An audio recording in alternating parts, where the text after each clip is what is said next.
What is up, my fellow subscribers? Adrian here from Adrian Mateo Drones, here with another Free for All Wednesday. How you all doing? Hope you guys had a great and beautiful work day. I know I have. It's been busy, bad weather, raining, sunny, hot, miserable, but we made it. We're still here. Hope everybody had a great day. I know. I started at 9:03, only 3 minutes. That's it. Only 3 minutes. So hope again everybody had a good day. Um, sorry about that. So we have a lot to talk about. So again, Free Fall Wednesday, where anybody could just come in, talk about whatever you want to talk about. It does not matter. How you doing, Big Mike, Mr. GF for Drones and Tech Guy? How you doing, Chief? Thank you for popping into the stream, brother. I really appreciate you. And there goes the link to the stream right there. For anybody that wants to go out and join in, come on in, Big Mike.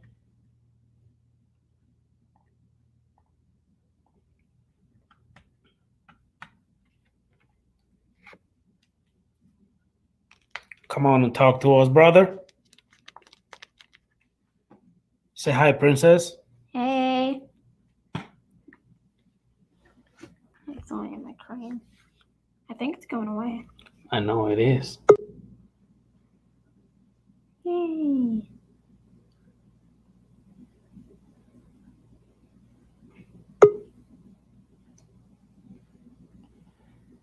There you go. Go relax for a little bit and then go to bed, okay, honey bun? Yes, Okay, baby. Love you. All right, we got several people here already. What's going on, Big Mike? What's up, Chief?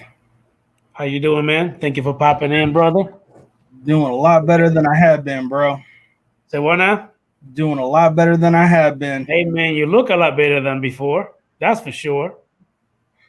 By the way, if I mute my mic, it'll be because I'm coughing. It's all right, man. Where's the salute? Where's the salute? Hey, look, corner of the hat, straightforward.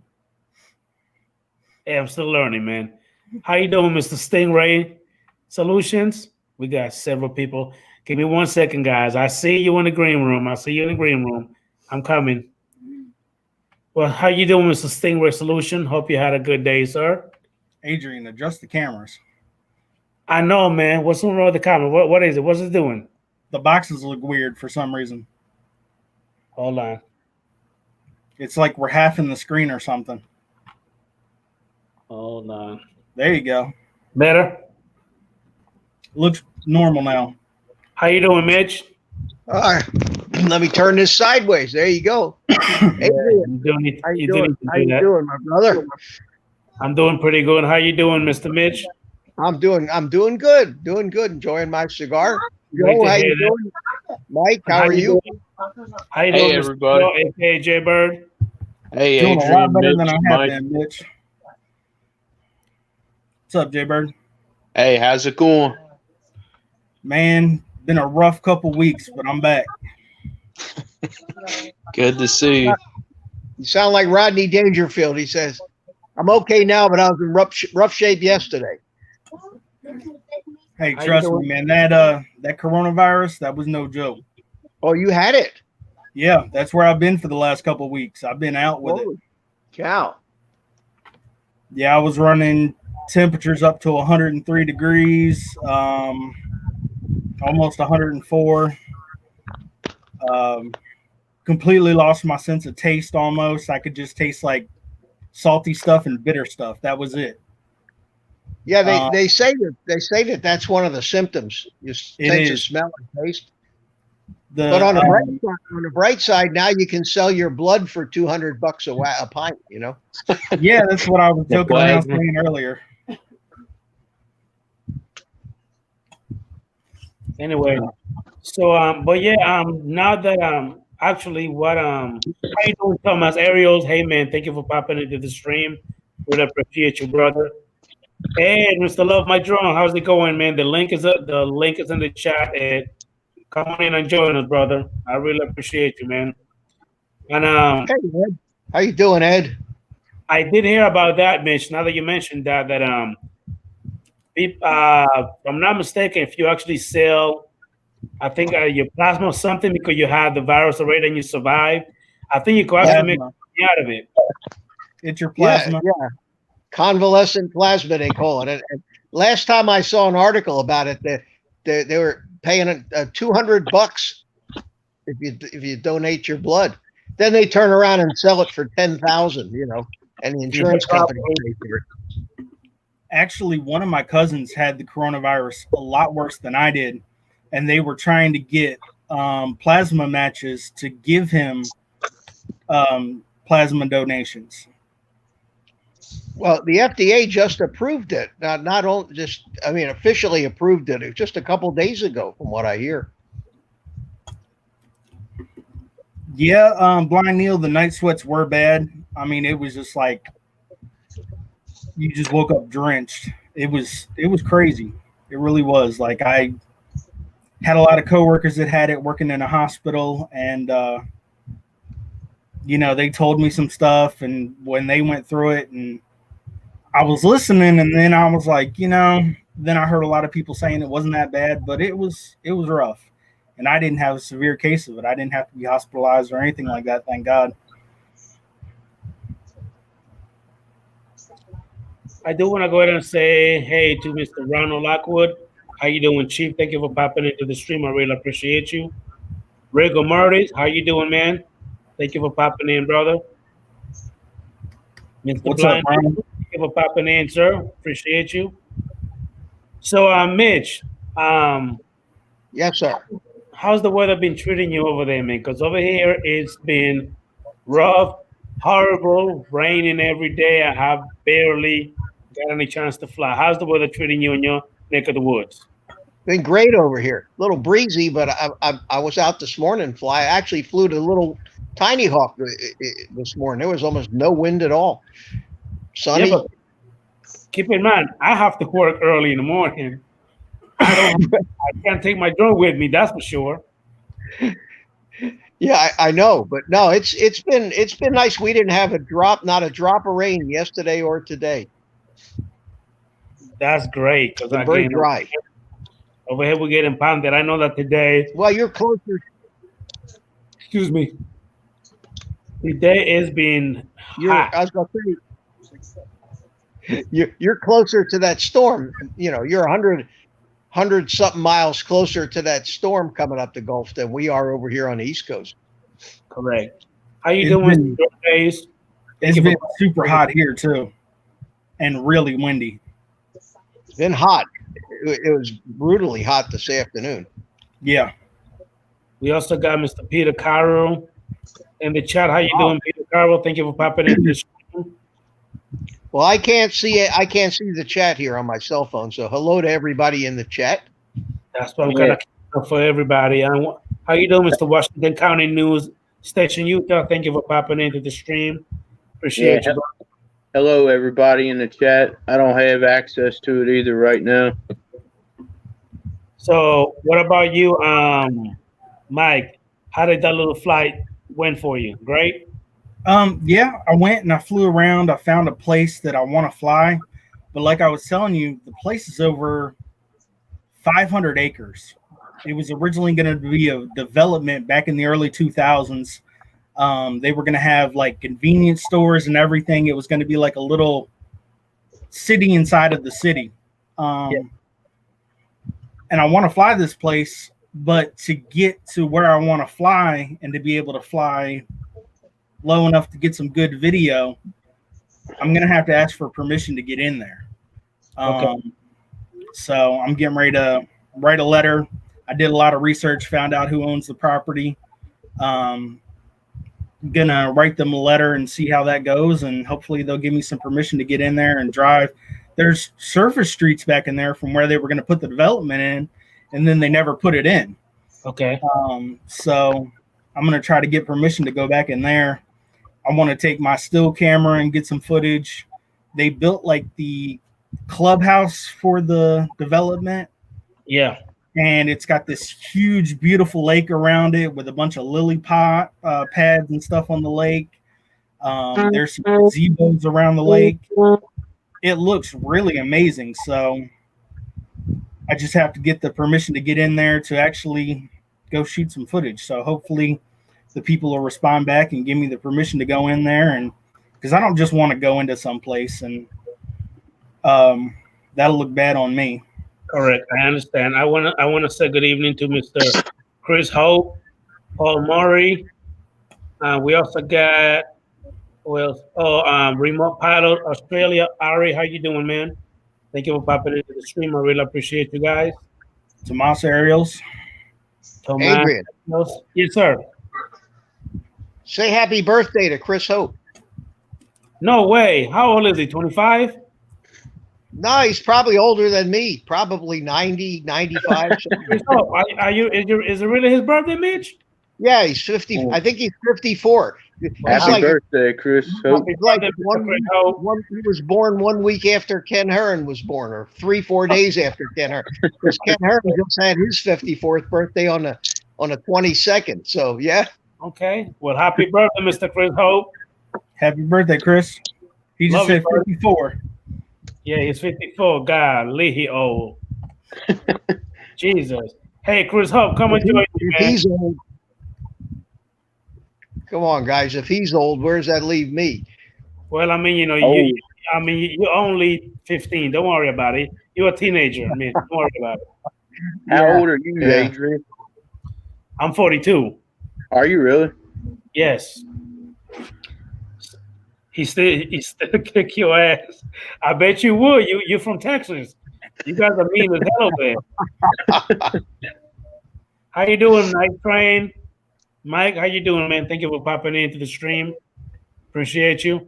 Hey, Chris Hope, Ron, Ed, Ari, everybody. The link is in the stream if you want to go ahead and join in. I appreciate you, man. So let's talk about something that's been bugging the crap out of me. I've been watching from it's been bugging me a little bit, but also, Mitch, since you are part 107, if I'm not mistaken. Yes. Okay. And you definitely know a little bit more of the, rules and regulations more than I do. I'm a big fan of doing range tests. I think it's cool as hell to go ahead and do it. However, by doing range tests is not really following, you know what I mean, a lot of the rules that has been put in by the FAA. So am I right to say, Mitch, that if I fly my drone within 3 nautical miles and I'm able to see it, is that okay to do? As long as you can still see it, you're fine. The controversy comes when somebody says there's no way you can see a drone 3 miles away. And then it becomes a fact of believability. But you have to have it in line of sight. In line of sight, okay. You have to be able to see it. I mean, listen, the laws, there's a lot of laws. There's a law that says you have to go 70 miles an hour on the interstate, but everybody goes 90, and 80. There's laws that say when you're flying FPV and goggles, you have to have a visual observer. Correct. Well, we all go out and fly by ourselves, so theoretically we're all breaking the law. So it's hard to say. It depends on your luck. Let me ask you something real quick, Mitch. What if you use a spotter? Yeah, if you have a spotter, and the way that these guys get by is you can take a spotter, put him in a car, give him a cell phone, and as long as you're talking to him and he sees the drone, you're legal. Okay. I do want to go ahead and say good evening. Thank you for popping into Mr. Drone Shots, Matt Condiv. I think I already said Night Train, aka Mike, Above and Beyond Drones, Jim. Russell Glarum, thank you for popping into the stream. Appreciate you guys. Thank you so much. Oh, Sky Sight Video, thank you for popping in. Appreciate you guys. So going back to that, Mitch. Hey Ed, you here? Can you hear us? Yeah. Hey Ed, how you doing? I'm good, Mitch. I hope you are well, brother. Hey, Ed. I am doing You- fine. AJ Burden. What's up, Ed? Hey Ed, you sorry sack of crap. Talking. I thought you were just flying. Is that you flying right now? This is my second pack today. Why you keep crashing, dude? I'm so sick of you crashing. I Keep- didn't crash. Keep the bird up in the air, for Christ's sake. That was a temporary landing. I thought it was a great save, by the way. Ed, I called that bullshit. That was crap. That looked like crashing to me. So do you call that a crash? No, that was a crash and a recovery. Crash and a recovery. Okay. I'll tell you what, I let that one pass just today. How about that? He was just trying to trim that one tree. How you doing, Michigan Adventures? Who else popped in? The Jordan Veteran, aka Dan. Thank you for popping in. Jim's joining. Thank you for popping into the stream. Hey, Paul Murray, I would like for you to come and talk to me a little bit, sir. Come on in. I've never had you on my show before. Who else is here? I think I already said Thomas Ariel. Yes, I did.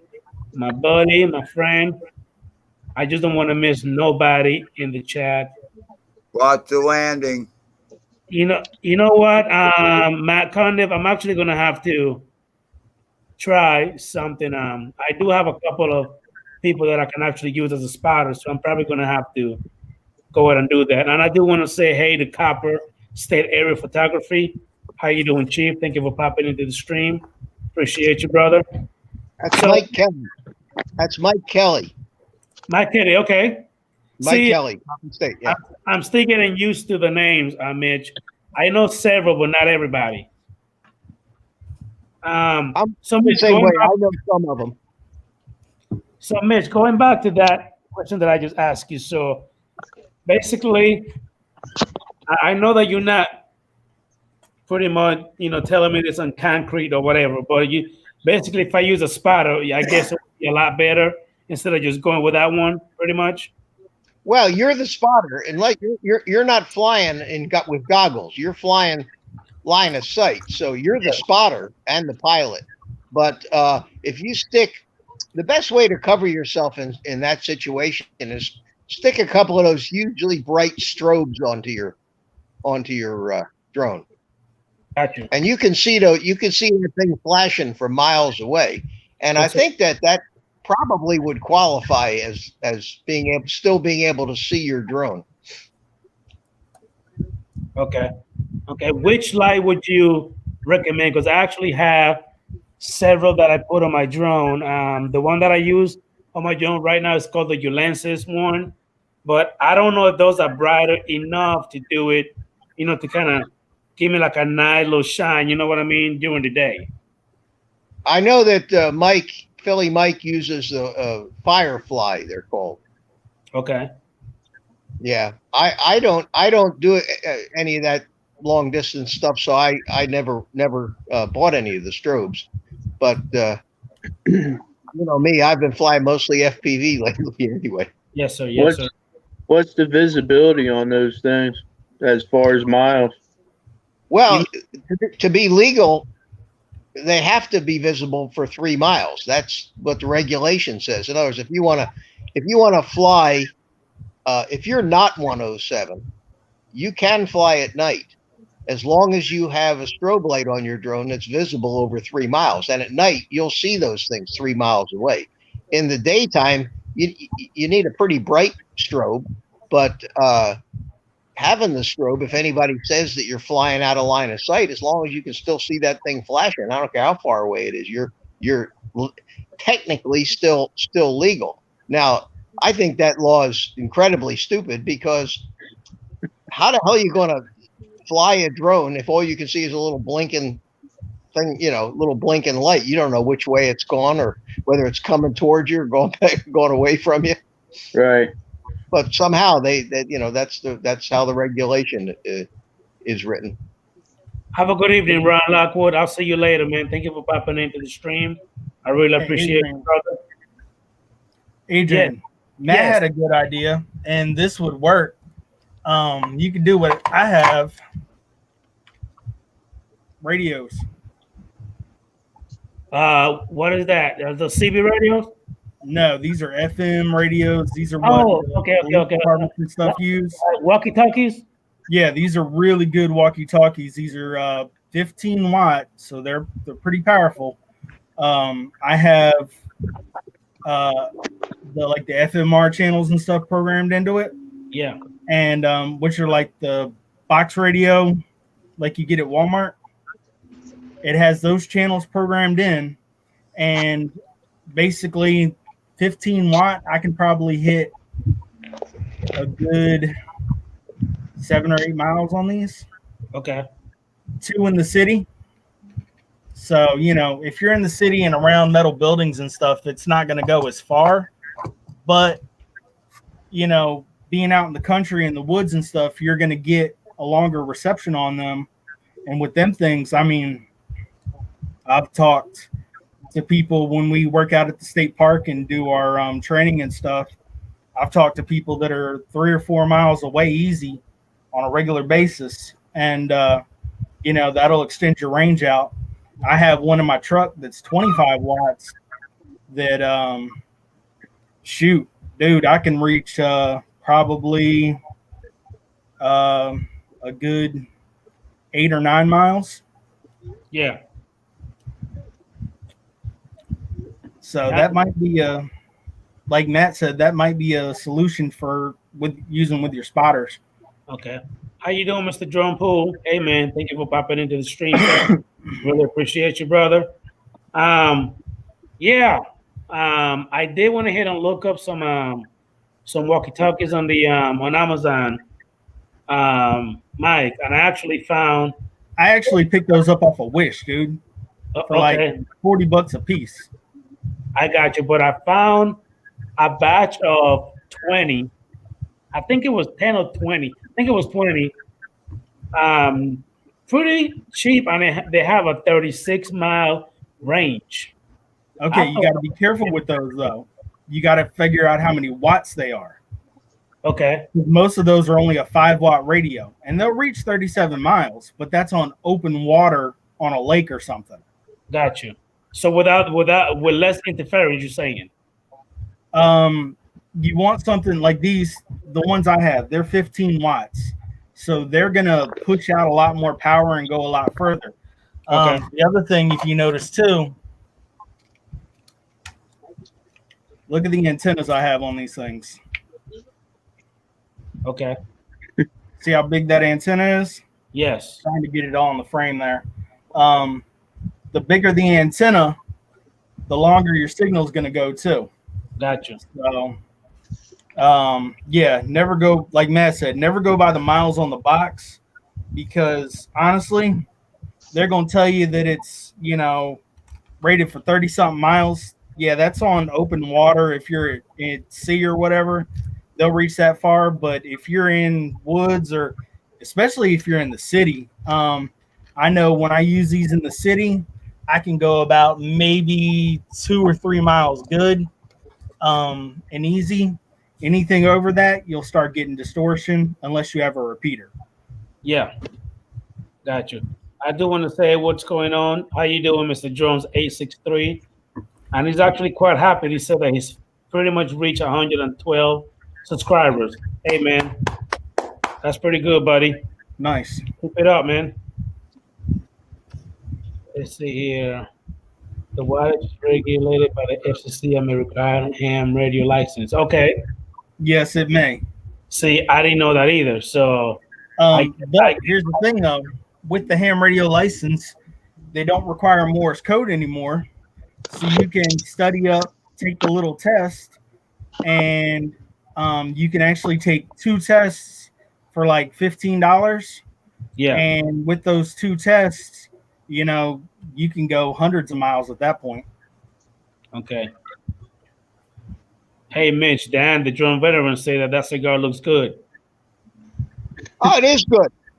It's my one vice. Besides flying, it's what I enjoy. Relaxing with a cigar. Where'd the rest of y'all go? Well, Hey, you're how you doing, man? the star. You're the star tonight, Mike. It's, you know, it's all you. The producer's asleep at the switch, I think. He must be. Let's see. Remote Pilot says he has an advanced ham. He can use up to 400 watts on 2.4 and 5 gigahertz. Yeah, I wouldn't want to stand next to the controller with that kind of output either. You might lose a I was few going brain to say cells. that'd be great, but you'd blow the drone right out of the sky with that. Well, that and you might lose a couple brain cells too. Get one butt. That's pretty funny, Jody. How you doing, Brett Nunley? How you doing, man? Well, finally, Mr. Ed went ahead and say something. You jackrabbit, you've been quiet this whole time. There we are. Hi, guys. I just How you doing, Carlos? Is that Carlos I see? That's Carlito. Yeah, sorry. Yes, it is. Hey, Carlos, how you doing? What's up? I wanted to ask Adrian how often he flies in a place where he can't use his cell phone instead of a walkie-talkie. Well, keep in mind you're using your cell phone on the camera drone, on the controller. So if you want to use a cell phone to communicate, you got to have two cell phones, or you got to be using a tablet or something like that. You can't use a cell phone without data? Well, yeah, I could fly with the phone without using data. Yes, I can. Okay, so then instead but of most buying a most walkie-talkie, call somebody and say, "Look at my bird." Yeah, call them if you got. Yeah, if you have a cell phone, you know, like if you're flying with a tablet on your controller, you got your cell phone in your pocket. Yeah, then there's no issue with range or anything like that. But how often do any of us really do that? That's right. And then once Adrian Mateo puts an FPV drone in his possession, he's going to be dusting his GPS drones because he's not going to use them anymore. Yeah, What's up, Baby Bird? I'm here to Carlos. testify about that, man. How you doing, Bob? Adrian, I'm gonna leave and come back. I got to do something with my volume. I'm having trouble hearing you guys. Yes, sir. How you doing, Bob? How you doing, Bob Casey? How you doing, Chief? Thank you for popping in, sir. Yeah, I don't think I've ever ran into a situation where I've had to use the radios and fly the drone, but it's always been an option if they wanted to do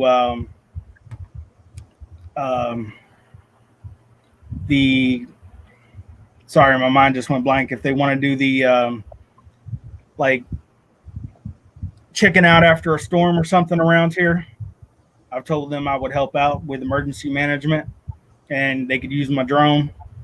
And with that, that'd be the only thing I could think of that radios would come in handy. Okay. How you doing, Mr. Mike B, aka the Drone Ranger? Thank you for popping in to the stream. I really appreciate you, brother. By the way, Adrian, I was going to tell you, I finally hit 71. Sweet. Nice. Sweet.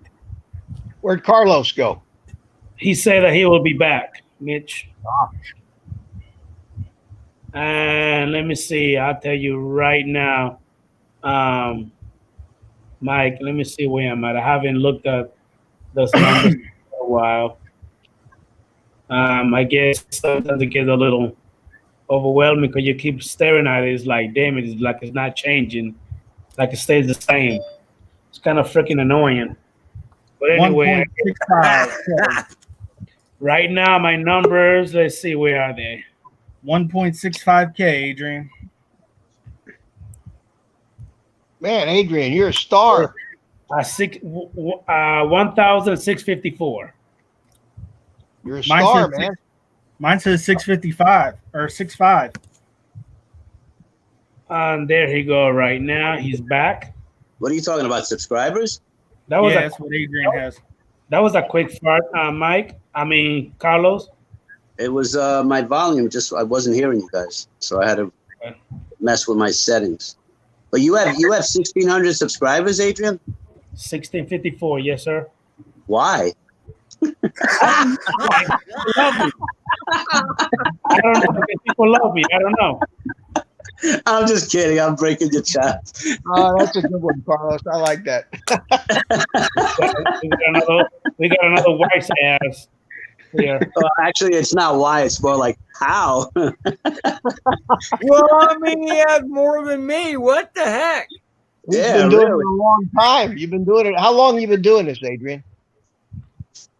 Flying drones a year. No, man. YouTube. No, And how long have YouTube. you had the YouTube channel?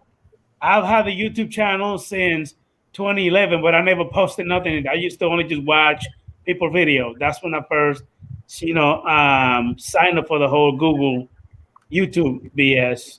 But I've never uploaded nothing. When did you actually start pushing to get subscribers? A year ago.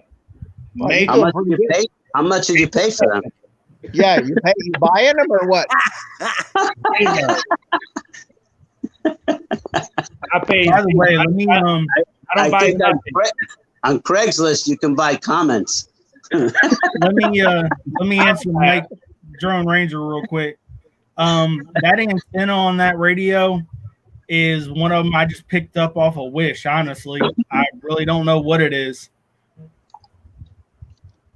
I remember I used to have CB radios, and you had a 5 or 4 watt amplifier. I could talk on sideband to like other countries, but then Oh, yeah, my dad had a, my neighbor's TV. They would be hearing me. I could hear myself through the neighbor's TV talking to people. My dad had a linear, and he was running the linear one time, and I put it in my car when I was heading back to Texas from New Jersey. I had been to visit my dad, and I was in New Jersey talking to somebody in Virginia. Oh, I see. I used the 18-inch big stick, the 18 feet, right? The big stick. Do you remember that? Anybody? CB radios, an 18 foot. I had an 99 8-foot. I had an 8-foot whip. Oh, that was the metal whip on the car. Yep, that's what I used.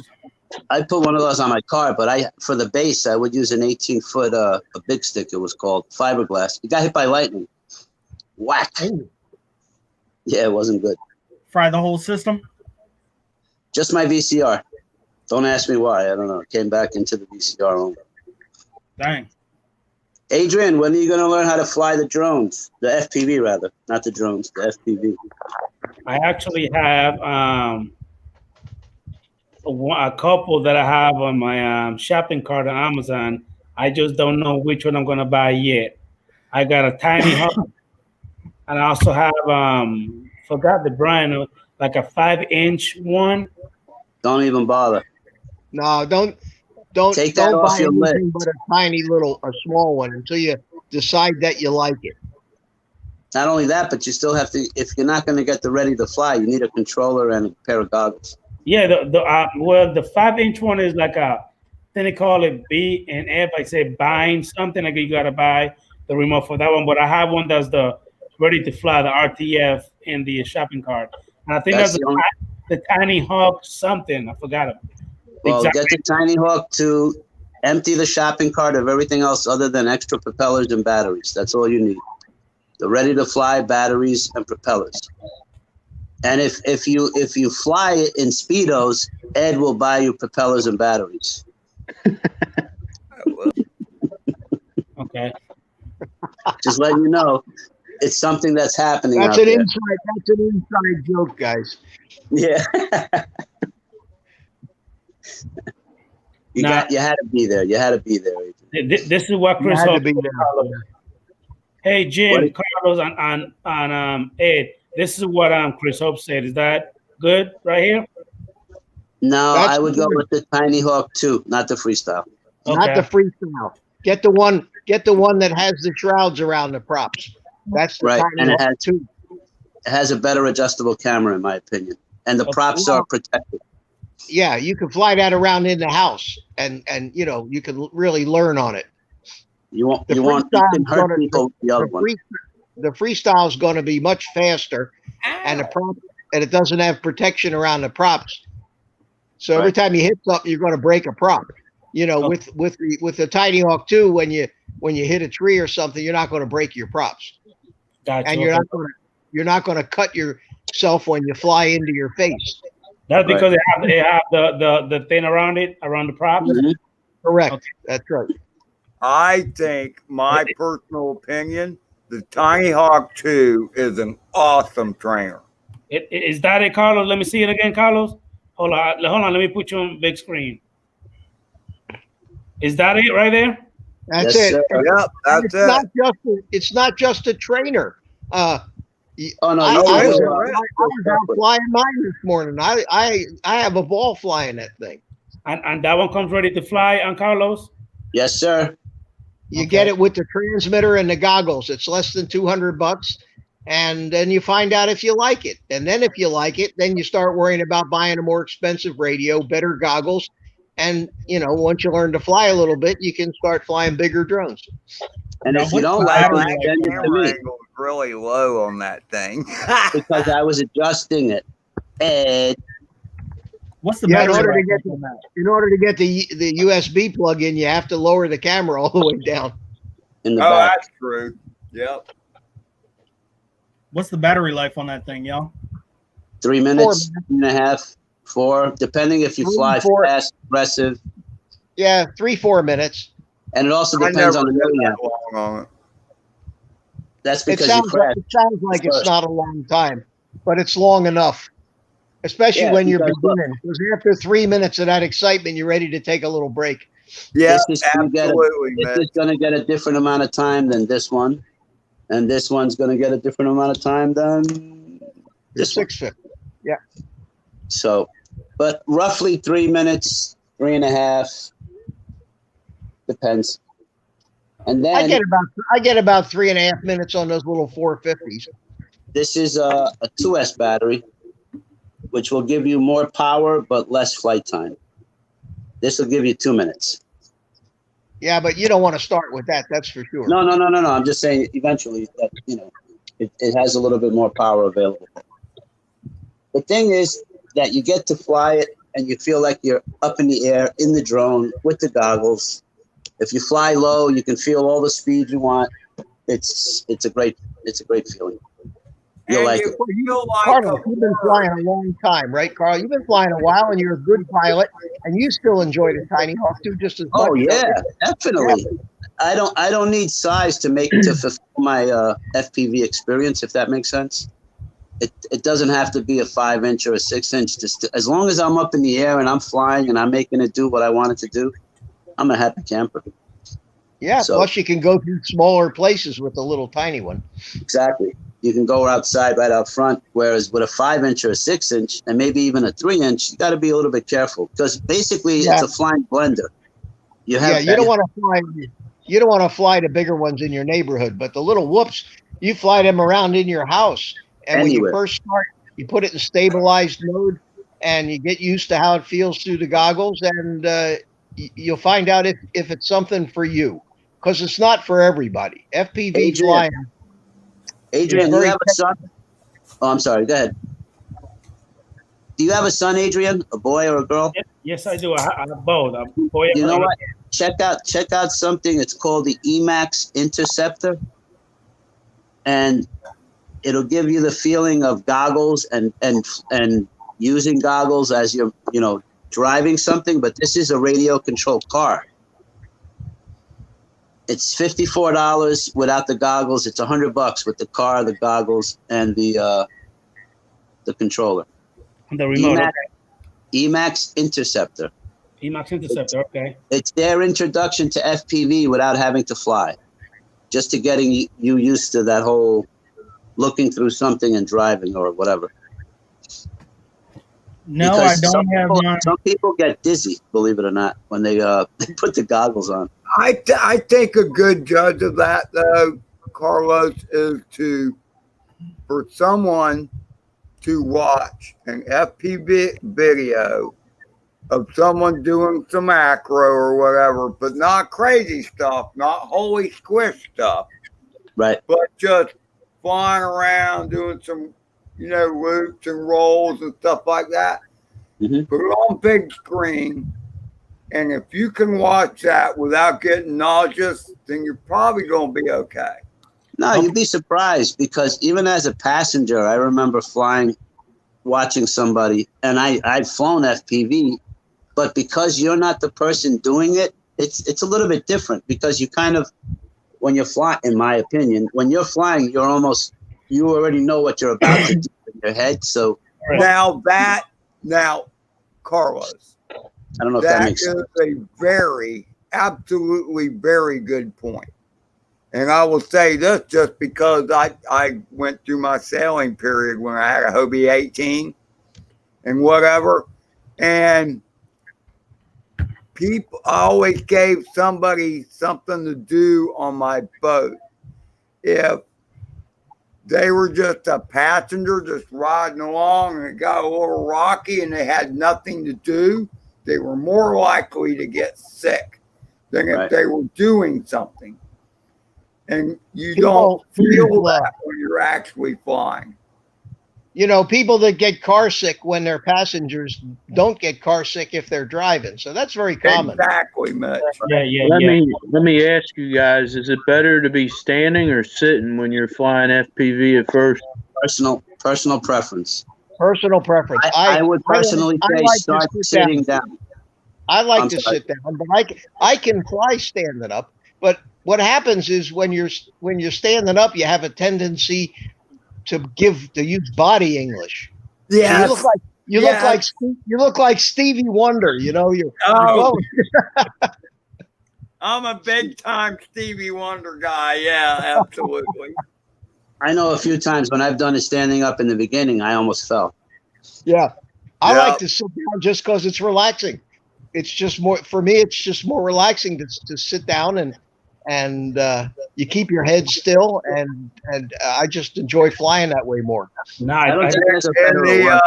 In the early days, Mitch, I almost fell out of my chair a couple times too.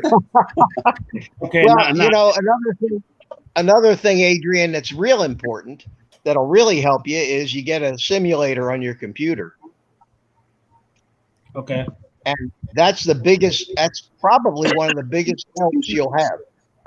You learn to fly the quad on the simulator, and you'll get yourself a big head start on actually flying it. It starts to make sense because it's nothing like a GPS drone.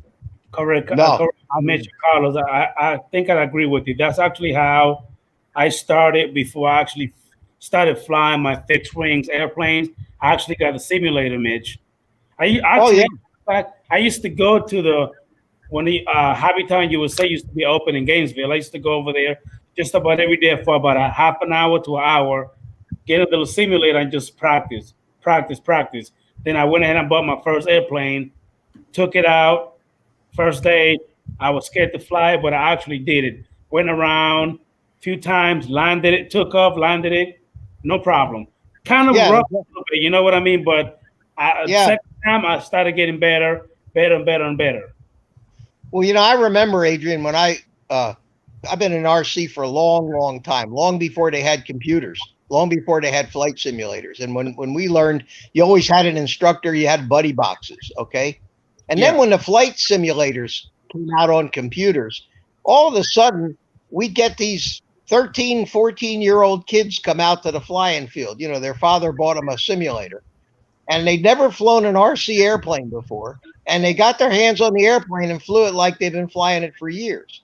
So definitely a great thing, especially for the drones, because when you can crash 1,000 times and you don't break anything, it just, resets itself. So you don't worry about crashing, and you'll stretch out your skills, and you'll fly and you'll do things that you wouldn't do if you're got your drone up in the air. It's also harder coming from a GPS drone background into the FPV. because We're you really already, you already learned how to hold, what a controller does for GPS, and it doesn't relate at all It's for FPV. another So you thing, have to Adrian. rethink everything. Another thing you'll find, Adrian, is you have the same handicap that I have. If you've flown RC airplanes a lot, We don't blame you guys if you're from Florida. It's okay. You have to unlearn some of that stuff Yeah. when you're flying an FPV quad, because it's different than RC airplanes and it's different than camera drones, and yet you've got that muscle memory already established. So but you'll get it. You'll learn it. Well, not only that, but I always say the same thing. The left stick, they always called it throttle on GPS drone, even, but it always made the drone go up and down. So I never saw the connection up until I started FPV. Then it became throttle. Okay. Go ahead, Ed. Here's the thing that I tell everybody is that, first of all, when you graduate to FPV, you will, especially when you go to acro, you will never, ever feel more like a bird than when you are flying FPV acro. Whether you're just cruising along, singing a song, nice and smooth, even doing the Miss Daisy thing, it doesn't matter. You are in complete control of that bird. It's real time. It's right there.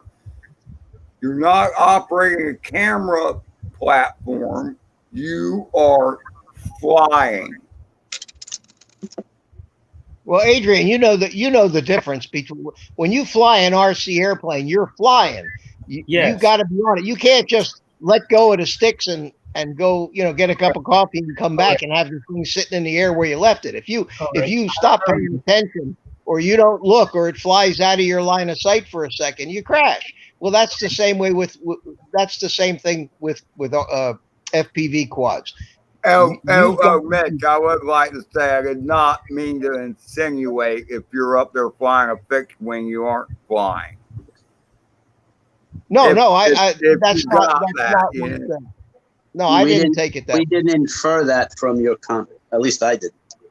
No, I didn't. I was just saying, I don't know. I mean, to me, like all the DJI stuff is like a flying camera that you operated. I don't see it as flying. I'm sorry. Ed's making friends. Yeah, I know. I'm not bad to camera but we do that a lot. We talk about the camera drones, basically, that you're really not flying them compared to FPV. It's more like driving them. You're pushing them around, you're turning them and you're pushing them, but when you let go, they just stop and stay there and wait for you. And like an automatic when you drive and a a car, you just can't hold the throttle and let go of the wheel and say, okay, I'm going to have a smoke break. I mean, now, one thing that I can actually tell you guys, FPV guys, I did fly an FPV drone actually a little bit. I was standing up because I actually thought I would be okay. And I actually ended up on my ass. I don't even know how the hell I felt. I know I really got into the whole movement. I don't even know what the hell happened. I know I was literally on my ass, on my back, on my legs up. And I'm like, what? I would have paid money to see that. I would have too. But Mitch, not just once. It happened to me 7 times. Oh no! Finally, the guy went ahead and told me, "Why don't you just sit down?" I'm like, "You prick! Why don't you tell me that from the beginning?" I don't even know. I'll be honest with you. If I do ride along, I insist that somebody either lean up on something or sit down, because of what you just said. Yeah. I don't let them stand by themselves. I remember a little girl wanted to do it, and I told her dad, I said, stand behind her just in case. Because you just never know if there's, what do they call that? Vertigo? Like a vertigo effect, right? Yeah. Exactly. Yeah. Exactly. Yeah. But Adrian, after the 3rd time, the 4th, 5th, 6th, and 7th time, you were the prick because you didn't sit down, not your friend. He told you. I give him 3, but after that, it's all your fault, man. Adrian, I gotta say, I have almost fallen down a number of times. So. Okay. I'm way better at it now, but yeah. I'm going to go dark here for a second. I'm walking in the house. Okay, Mitch. Now, No, I'm I'm still here. the very first time, Ed, that it happened, again, I was doing. I'm not even really good at it. I just know how to keep the drone at least up in the air. It was really, you know what I mean, wobbly. I was just going forward a little bit, and then he just told me, "Hey, punch it a little bit, and then bang to the left." As soon as I did that, I went right on my ass. And I mean, it's like I literally let. You know what I mean? You know what I'm talking about with the FPV. How you can see everything right here. I literally let that when I went up. My head went up to him. Boom. Right on my ass. You know what's funny? I did a ride along, and then I let the person see what I see. And it was funny because he had the goggles on, and he was watching the DVR, and he was going like, yeah, exactly. Yeah. He's sitting down, but meanwhile, he's like facing up, doing a round. It was kind of funny, actually. But I guess that's what it makes you do. It makes you move your head. You know, you want to follow what's going. That's the Stevie Wonder effect, or Ray Charles, if you will. Yep. So, as I said, Hey, Adrian. yes, sir. Adrian, how many drones have you got? How many drones have you got? I got 10, you said? Yes. Okay. Well, let me tell you what's going to happen to you when you get into FPV, because you're probably worse than me.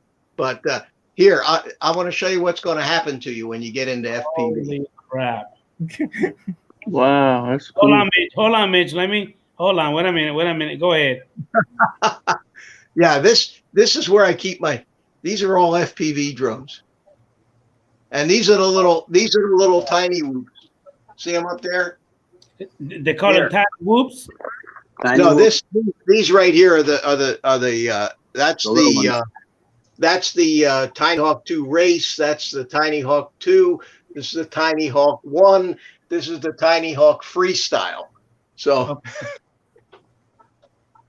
but this, yeah, this is so you're gonna end up with 100 of these things. And this is just so this is where I charge. This is my charging station. Okay. So I've got two chargers here, two dual chargers. I can charge four batteries at one time. I've got 3 chargers. This one I can charge as well. So I can charge six batteries at one time. Okay. So I keep all my batteries at storage charge. So if I'm going to go flying in the morning, in half an hour, I can charge up everything I need to go flying. So gotcha. Works out pretty good. But anyway, this is what happens to you, buddy. Gotcha. How you doing? I mean, I concur with Mitch 100%. I just gotta tell you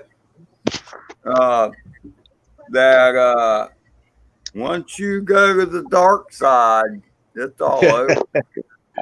Yeah. Okay. Oh, there we are. Okay, give me 1 second, guys. I do want to say, how you doing to the View Chaser? What's up, Danny? How you doing, Chief? Metro Drone, how you doing, brother? Thank you for popping in. Hi, Bill. How you doing? And we got Mr. Blizzard FPV. Thank you, sir, for popping into the stream. I really appreciate you, brother. So, Mitch, how much were those? I tried to count, but you were moving too fast. Was that like about 15? Did I count it right? No, I think there's more than 15 there, but you still got me big, man. I'm still the star of the show here. Ooh, I don't know if I'm gonna. Holy crap! Well, then again, I'm not gonna say never because I started with 1 drone and now I got 10. So it just. I think Mitch wants to be on small screen, Adrian. Yeah, I'm the star of the show. They can't see you guys. There you go. Okay. That's what you were saying. The star. I'm sorry. I didn't get it. Okay. I'm still loving Carlos. Give me a break. Yeah, that's what I'm here for, to make sure you're on the ball. Hey, but check it out. Compared to last week, Carlos, I'm here. I'm awake. Last week I was tired. Last week I was asleep. Last week you were 45 minutes late, if I'm not mistaken. Yes, I was. How you doing, Thursday Enterprise? Thank you for popping in. Hey, Ed. Yeah. I got a question for you. And for this one, I'm going to put you on the big screen. Where the hell is the beer? Where's the beer? I don't see it. Where is it? Okay, never mind. Okay, all right. Back. Never mind. Adrian, what's the fastest you ever flew any of your drones? I took my which one? The Spark. Hello? And it was the DJI Spark, yes. Oh, Spark. Okay. I was actually flying with the wind. That sucker was going at 59, 60. Miles per hour? Yes, but then to bring it back, say that again, Mitch. He said downwind. Yeah. Okay. But then bringing it back, it was kind of a pain in the you know what, because I was so. But other than that, I think that was the fastest that I've ever flown any of my drones.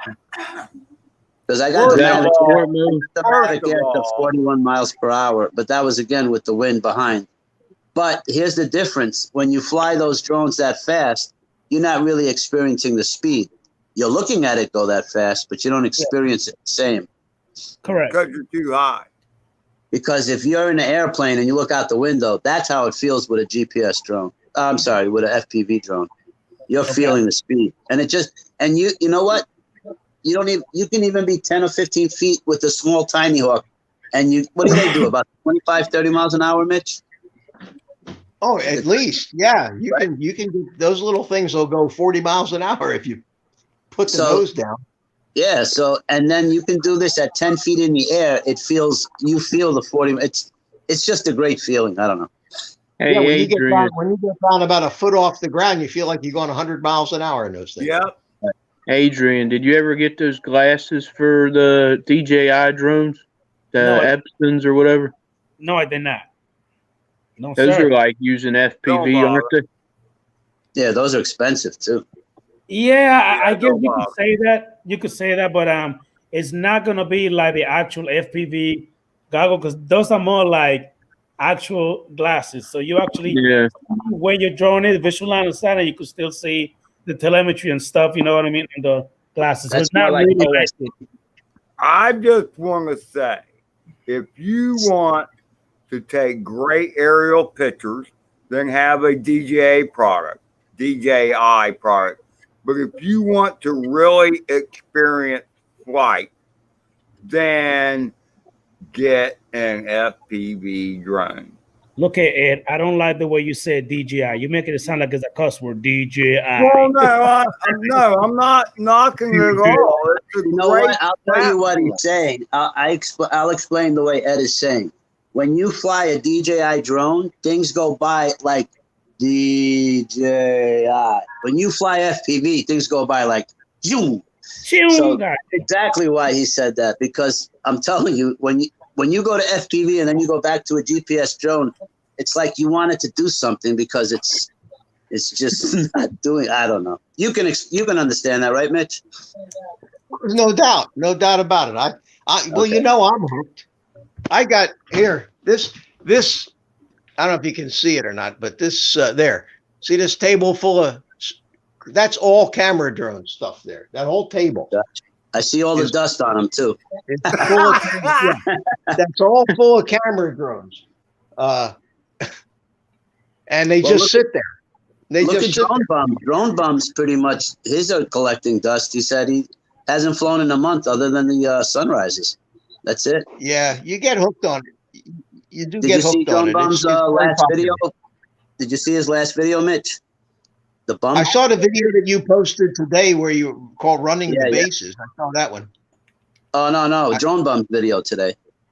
No, I didn't see that. I didn't get the notification. Yeah, he's got 3 weeks under his belt. He flew a whole pack in acro. Wasn't the prettiest flight, but it was up in the air. It doesn't matter. You know, you don't go for pretty. You go for, just keeping it in the air. Yeah, survival. Yeah, you basically take off and hang on for dear life. Yeah. Exactly. No, but he's getting it. He is getting it. And the whole idea is every time I'm with him, I just keep feeding him batteries. And the more batteries you have under your belt, the better you're going to get. Well, you know, he has an advantage, Carlos, having you out there with him, helping him like that, and encouraging and pushing him a little bit is really going to get him, you know, down the road a lot faster than most people. Oh, he definitely pushes him, Mitch, because he keeps feeding him batteries, feeding him back. Oh, well, fly another one. Yep. Yeah. How you doing, Mr.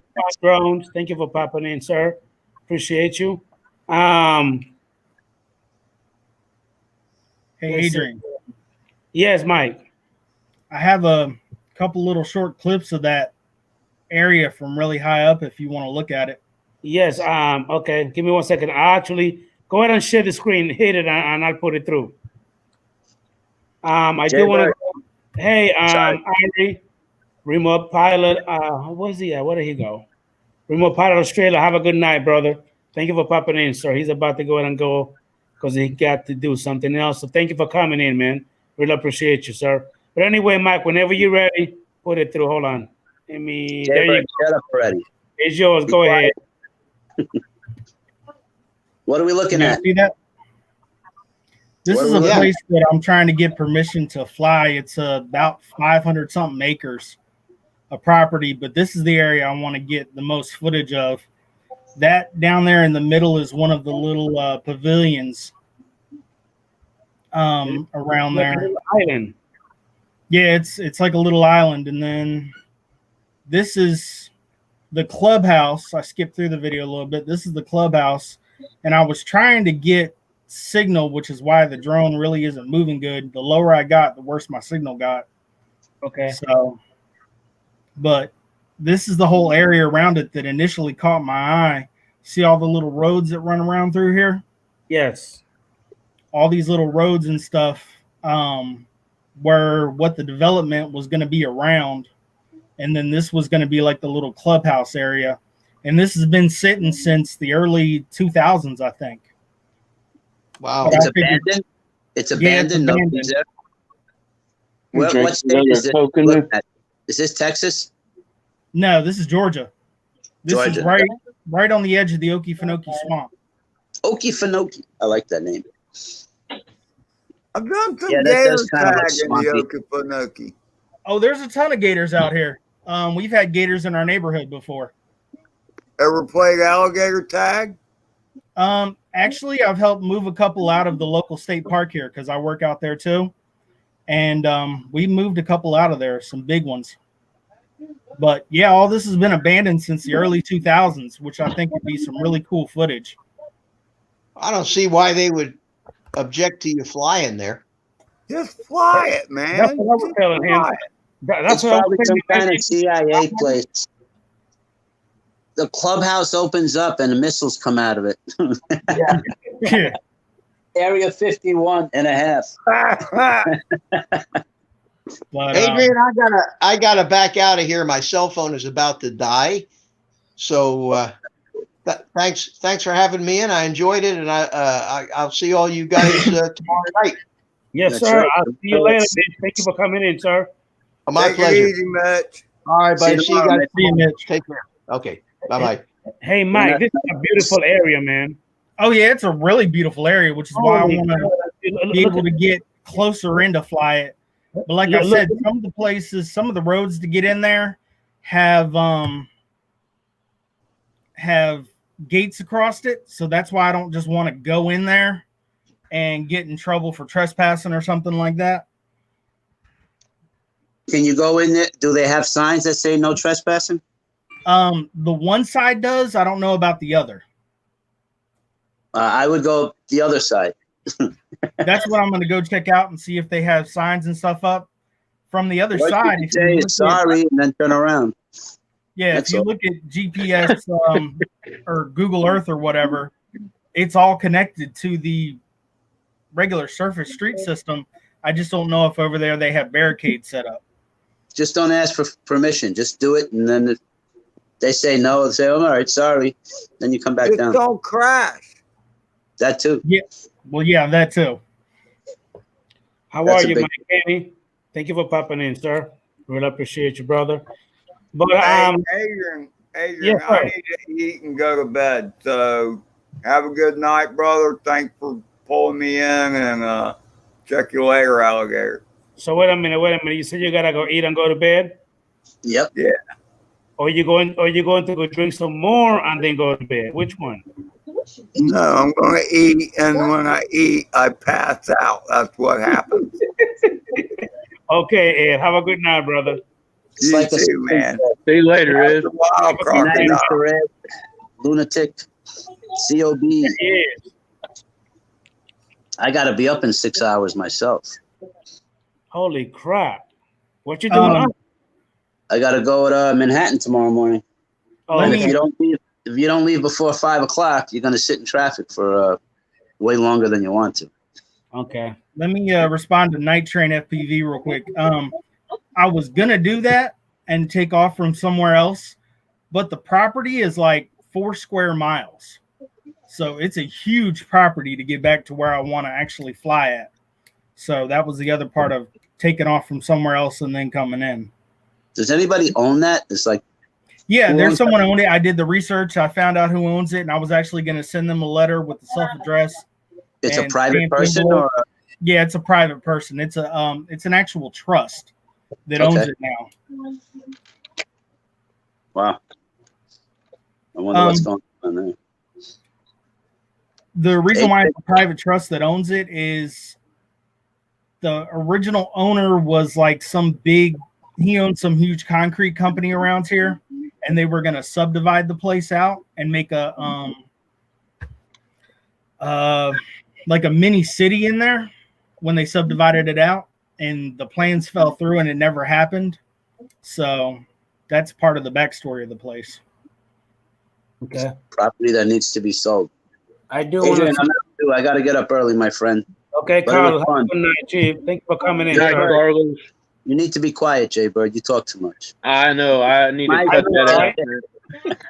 He's a freaking Adrian, champ. keep smiling. Keep smiling, guys. Be good. All right. See ya. What does that say? I just got a weird message on my phone. All right, guys. All right, Adios, Carlos. amigo. Later. Hey, Mike Ken, if you're not doing anything, brother, come on in, sir. I got Mike the Kenny. link in the chat, brother. Hey, Mike Kenny, yes, I did get COVID. It's been almost a week and a half. I'm doing a whole lot better now. Hey, Mike, when you got that COVID, did it come up all of a sudden, or did you start getting symptoms early on and then it got worse? Oh no, it popped up and it hit full force. Like it was when I got it, I went from being fine to like 103-degree fever. Oh, wow. Well, I'm glad you're doing better. Yeah, thanks, man. It had me down for a while. It had me down for about 2 weeks. Yeah. And I was wiped out. I really was. And but thankfully, I took a lot of vitamin C and drank a lot of orange juice and grape juice for the antioxidants and stuff. And it, that's what helped. It really did. And, that's what a lot of my friends that are nurses and doctors and stuff at the hospital were telling me to do as well, to just, keep pumping the vitamin C and the Build your immune up a little. build my immune system back up and just ride it out. And that's what I ended up doing. Yeah. Heard Adrian go, huh? Yeah, that's what I was going to say, because I was actually going to talk to him about these scan discs. I'm actually here, brother. I just had to take. I called, my phone was actually ringing, but hold on, Mike. Hey, Mike Kenny again. If you're not doing anything, brother, and Chris Hope, go ahead and come on in, Chief. The link is in the chat. I really appreciate you guys. Man, hey, Mike, before I forget, what I wanted to say is that when you were actually flying, when you showed the river, the way the sun was in the water, man, that was beautiful. Thank you. That was gorgeous, man. And actually, I was surprised I got that little bit of lens flare because I had an ND filter on there. Okay. I was actually surprised I got that little bit of flare. But I wanted to show you something. I learned something new today.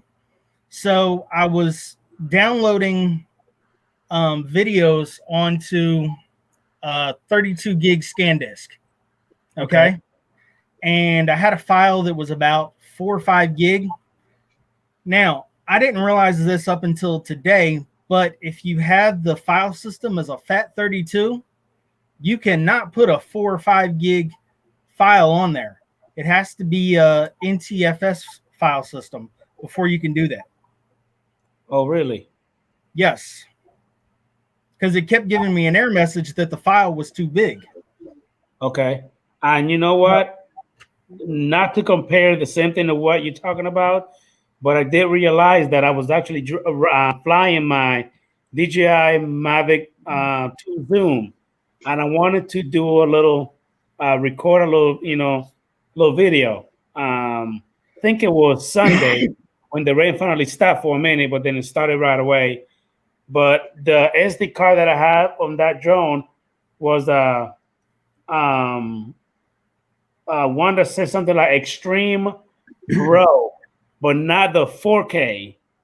So I wasn't able to save. Like I hit record, but the video did not save onto the SD card, and I'm wondering, like, what the hell happened? But then when I switched it to the Extreme 4K one, it did download it. So the Pro was not strong enough for the video. And does that make sense? What I'm trying to say? It might be because of how the format of the file on there. You might have it as FAT32, and if it's a FAT32, it may not be able to handle a file that big. Okay. So you may need to format it in an NTFS format, and then you can have the larger files on there. Got you. But the SD card was big enough for the flight because it was only a 6-minute flight. And it's a this one was about 9 or 10 minutes, the flight. And I was only that was the one I did for Tony, and I was shooting in 1080. And it turned out to be about a 4 gig file. And that's why it wouldn't let me save it onto this SD card or this scan disk because of the way the file format was. Adrian, which zoom do you like better, the Mavic Air 2 zoom, the new digital zoom, or do you like your Pro zoom better?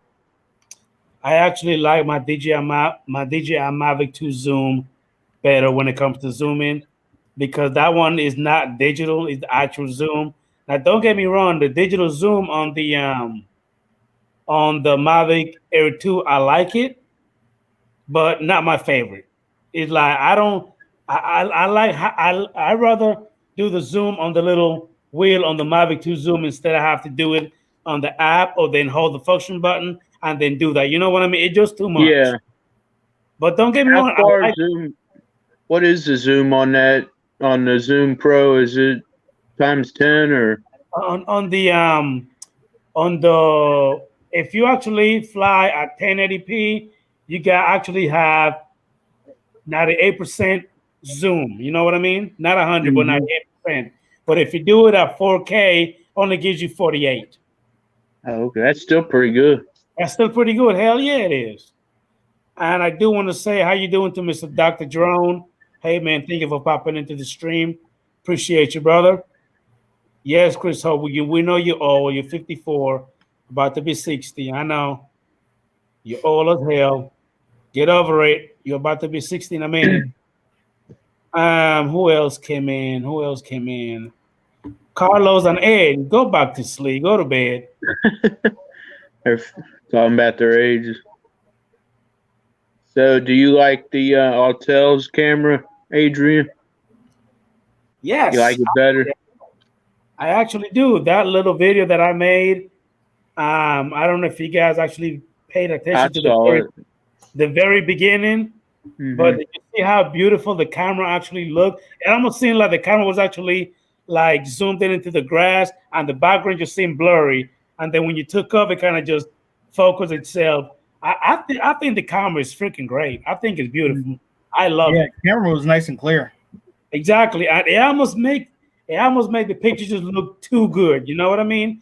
It look real saturated, like the color just really vibrant. Like you have to tone it down a little bit. You know what? Does that make sense? Yeah. Now, I did learn something from playing with some footage from with Tony. Remember, I told you I shot that in D-Log. Yeah. I don't like shooting in D-Log and then putting it in Filmora. I've learned that. I don't think the LUTs on Filmora work good with shooting in D-Log. Okay. So I think I'm gonna go back to shooting in like a normal or a maybe a Vivid or something like that. Gotcha. I've never shot anything on D-Log yet, so I haven't even tried it. I was trying it because Matt from Northeast, that's his go-to thing, and the way he uses with DaVinci, he's got the LUTs in there to grade the video and add the coloring and all that stuff and make it pop. It just doesn't seem to do it like that with Filmora, so I think I'm going to go back to shooting the way I was. Gotcha. Hey, Mike, do you use Windows for Filmora? Yeah. I bought a new computer and it has that S mode on it. You had to take that off of there, don't you, to put the Filmora on there because it's not a Microsoft app. S mode? Yeah, my computer has S mode on it. I've never played with that, so I couldn't tell you. Usually when I put Windows on something, I install it myself.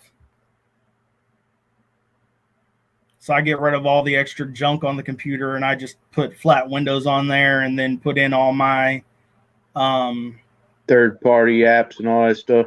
Yeah, my third-party apps and all my drivers and everything for the laptop, and then go from there.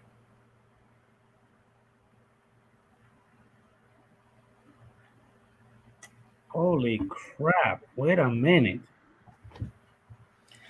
Mavic Air 2 range test part 1. Over 10,000 views. Talking about me?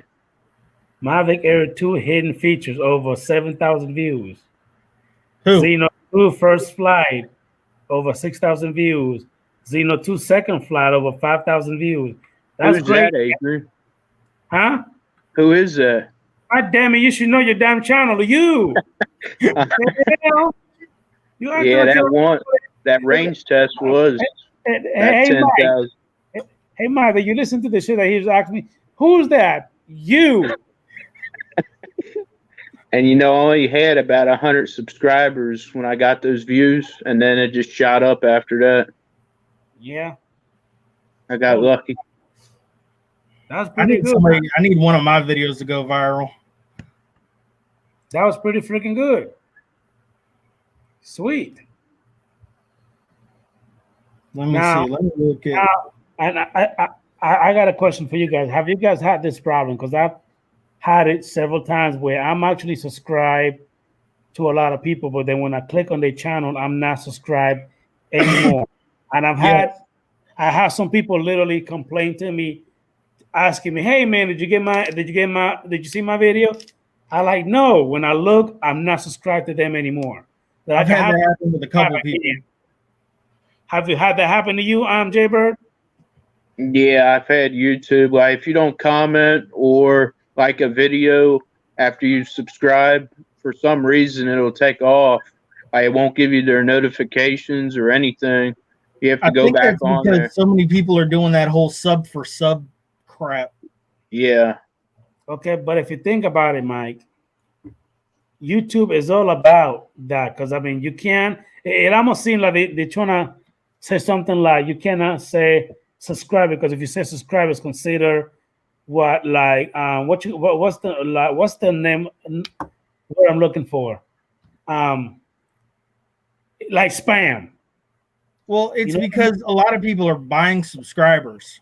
Not everybody's doing that. You know what I mean? Not everybody is, but also a lot of people are going into these big YouTube groups on Facebook, and this is something that's been driving me nuts because I've been talking to a guy on one of the drone groups about this specifically. And these guys go in, they'll tell everyone to subscribe to them. They'll subscribe to a bunch of people. They'll subscribe back. And then as soon as they do, they go and unsubscribe from everyone. Yeah, I have noticed that. And you told me about that already on the phone, Mike. I've had several people come to my channel. Oh, I like your video. Da, da, da, da. I just sub. And of course, me, hey, you sub. Shit, I'm about to do something for you. Exactly. But the next thing you know, when I check again, they're not there no more. Yep. Like, you son of a bitch. And here's the other thing that's been getting me too. So I've been watching a lot of these guys that are on these Facebook groups, and I'm watching them, and literally, and don't take this the wrong way, Adrian, because I am not knocking you, but literally all they do is throw a video up there, and it's like they pull the video straight from the drone and upload it straight to YouTube. They don't do any kind of editing. They don't. That's what I do. They don't even add music. Like they don't do nothing to the video. And half the time they don't even pull the video from the drone. They just use the footage that's saved to their phone. So it's only at like 720.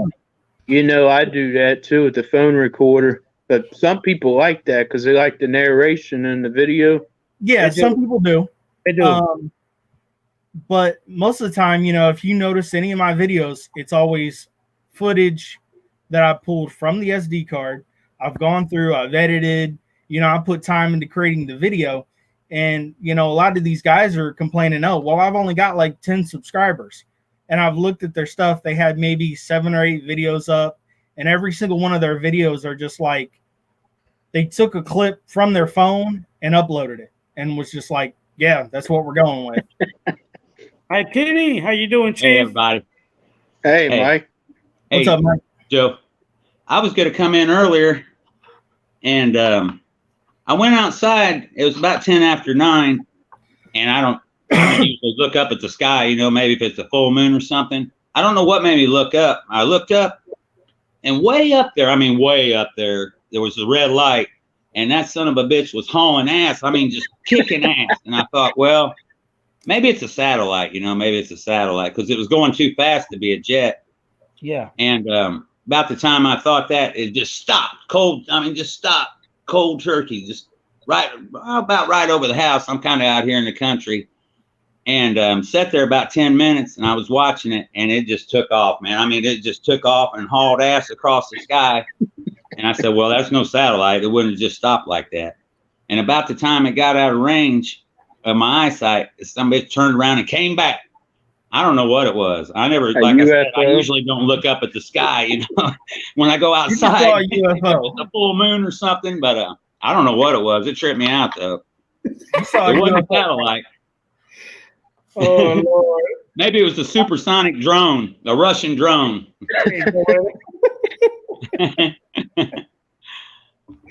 Oh, my goodness. Anyway, so Mike, do you think it was a drone? Oh, I don't know, man. I don't know what it was. I know it was way up there. Like I said, I thought it was a satellite till it just stopped. And then when it came around, turned around and came back, I said, well, it's not a satellite either. So I don't really know what it was. If you were able to see it in line of sight, I don't think it would be a satellite. I don't think a satellite would be that close to the ground. It was covering like half the sky in mere seconds. It was, it was hauling ass. I don't know. It was a UFO. Yeah, definitely. And like I said, I don't usually look up at the sky when I go out. I don't stare up at the sky. Maybe a full moon or something. I don't know what made me look up. It just caught my eye. That's crazy. Hey, Mike, when you got that COVID, did you get a real high fever or anything? Yeah, I was running like 103-degree fever for a few days. You're an emergency tech, aren't you? You're I'm medical transport at the hospital. Okay. So you think you probably got it from a patient, maybe? Probably so. With working transport at the hospital, I'm in and out of the COVID patients' rooms all the time, taking them back and forth to tests and stuff like that. So it was probably from work. Yeah, it might have been that, Bob.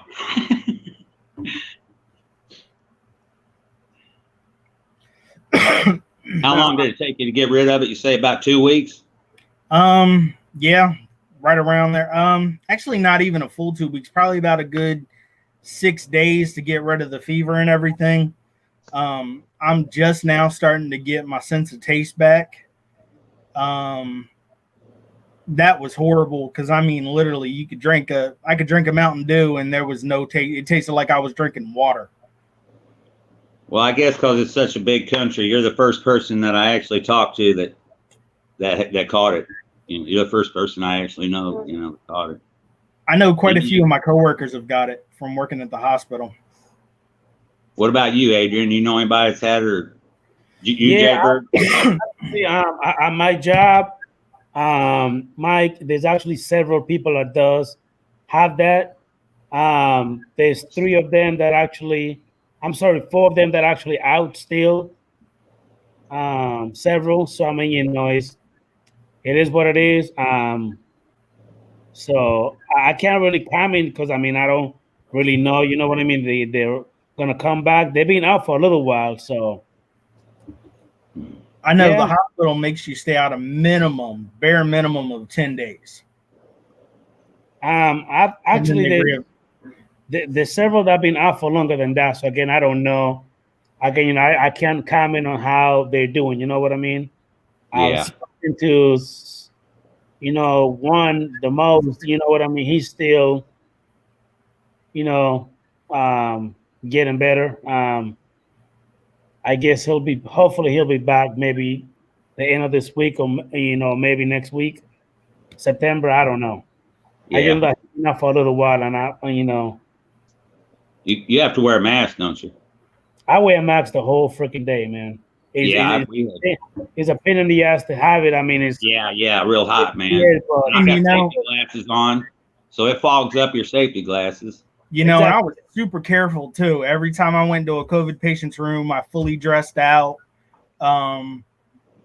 N95 respirator, the face shield, the suit, the whole nine. And I still ended up with it somehow. Yeah, that's fine. Yep, When that you come thing. in at our plant, you got to have it. There's this thing. It looks like a big cell phone, but you stand in front of it, and it's just it checks your temperature. Like a little laser beam. Like you've seen heat guns and stuff to check temperature on. See, that happens every time. I mean, if I walk out the door and walk right back in, they check my temperature every time I come in and out of the hospital. So, I mean, I could push a patient out the door, turn around, come right back in. They're still checking my temperature. And Bob, I'm just starting to be able to taste my dip again. So it's more for the, need the nicotine and that than being able to taste it. Now, my question when it comes to that COVID, man, I know you were telling me that it made you really sick to your stomach. Oh yeah, my stomach was wrecked. Like I lost probably 8 or 9 pounds Damn. in that 6 days. Oh, shit. Holy cow! So I'm Yeah. assuming that it made you go to the bathroom a lot. Oh yeah. I mean, I could drink water and I'd be running to the bathroom. Holy cow! Yeah, so it affected my temperature, my stomach, and my sense of taste. Now, once you get that virus, is it possible to get it again, or is it pretty much you have the antibody for it? See, I've heard both ways. I've heard some people say you could get it again, and then I've heard some of the doctors I've talked to say, you should build up an immunity and be able to, not pick it up again. Right. Now, my wife, her parents know somebody that actually tested positive twice for it, 2 different occasions, more than 14 days apart. So, but, with this being new, nobody really knows yet. Yeah. Okay. Holy cow! Where the heck did Mike go? I don't know. You just dropped out. UFO got him.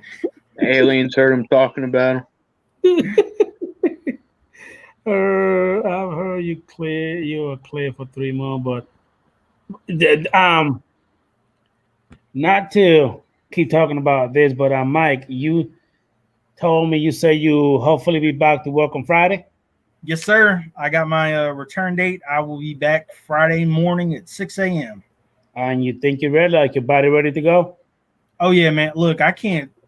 I'm one of those. I've pretty much had a job since I was 16 years old. And since I was old enough to get my working papers, I've had a job and worked a job. And I think I've been out of work maybe once in that whole time when I moved to North Carolina, and that was only for a couple weeks. And, man, I can't sit at home. I'm going nuts. Got you. So I am definitely more than ready to go back. In fact, I was on the phone with my boss earlier today talking about my schedule because, I was supposed to start that Monday that I popped positive on that test. I was supposed to start my new job at the hospital. So, but I haven't been able to do that yet. But Friday I'll get to put on my new uniform and have my new job.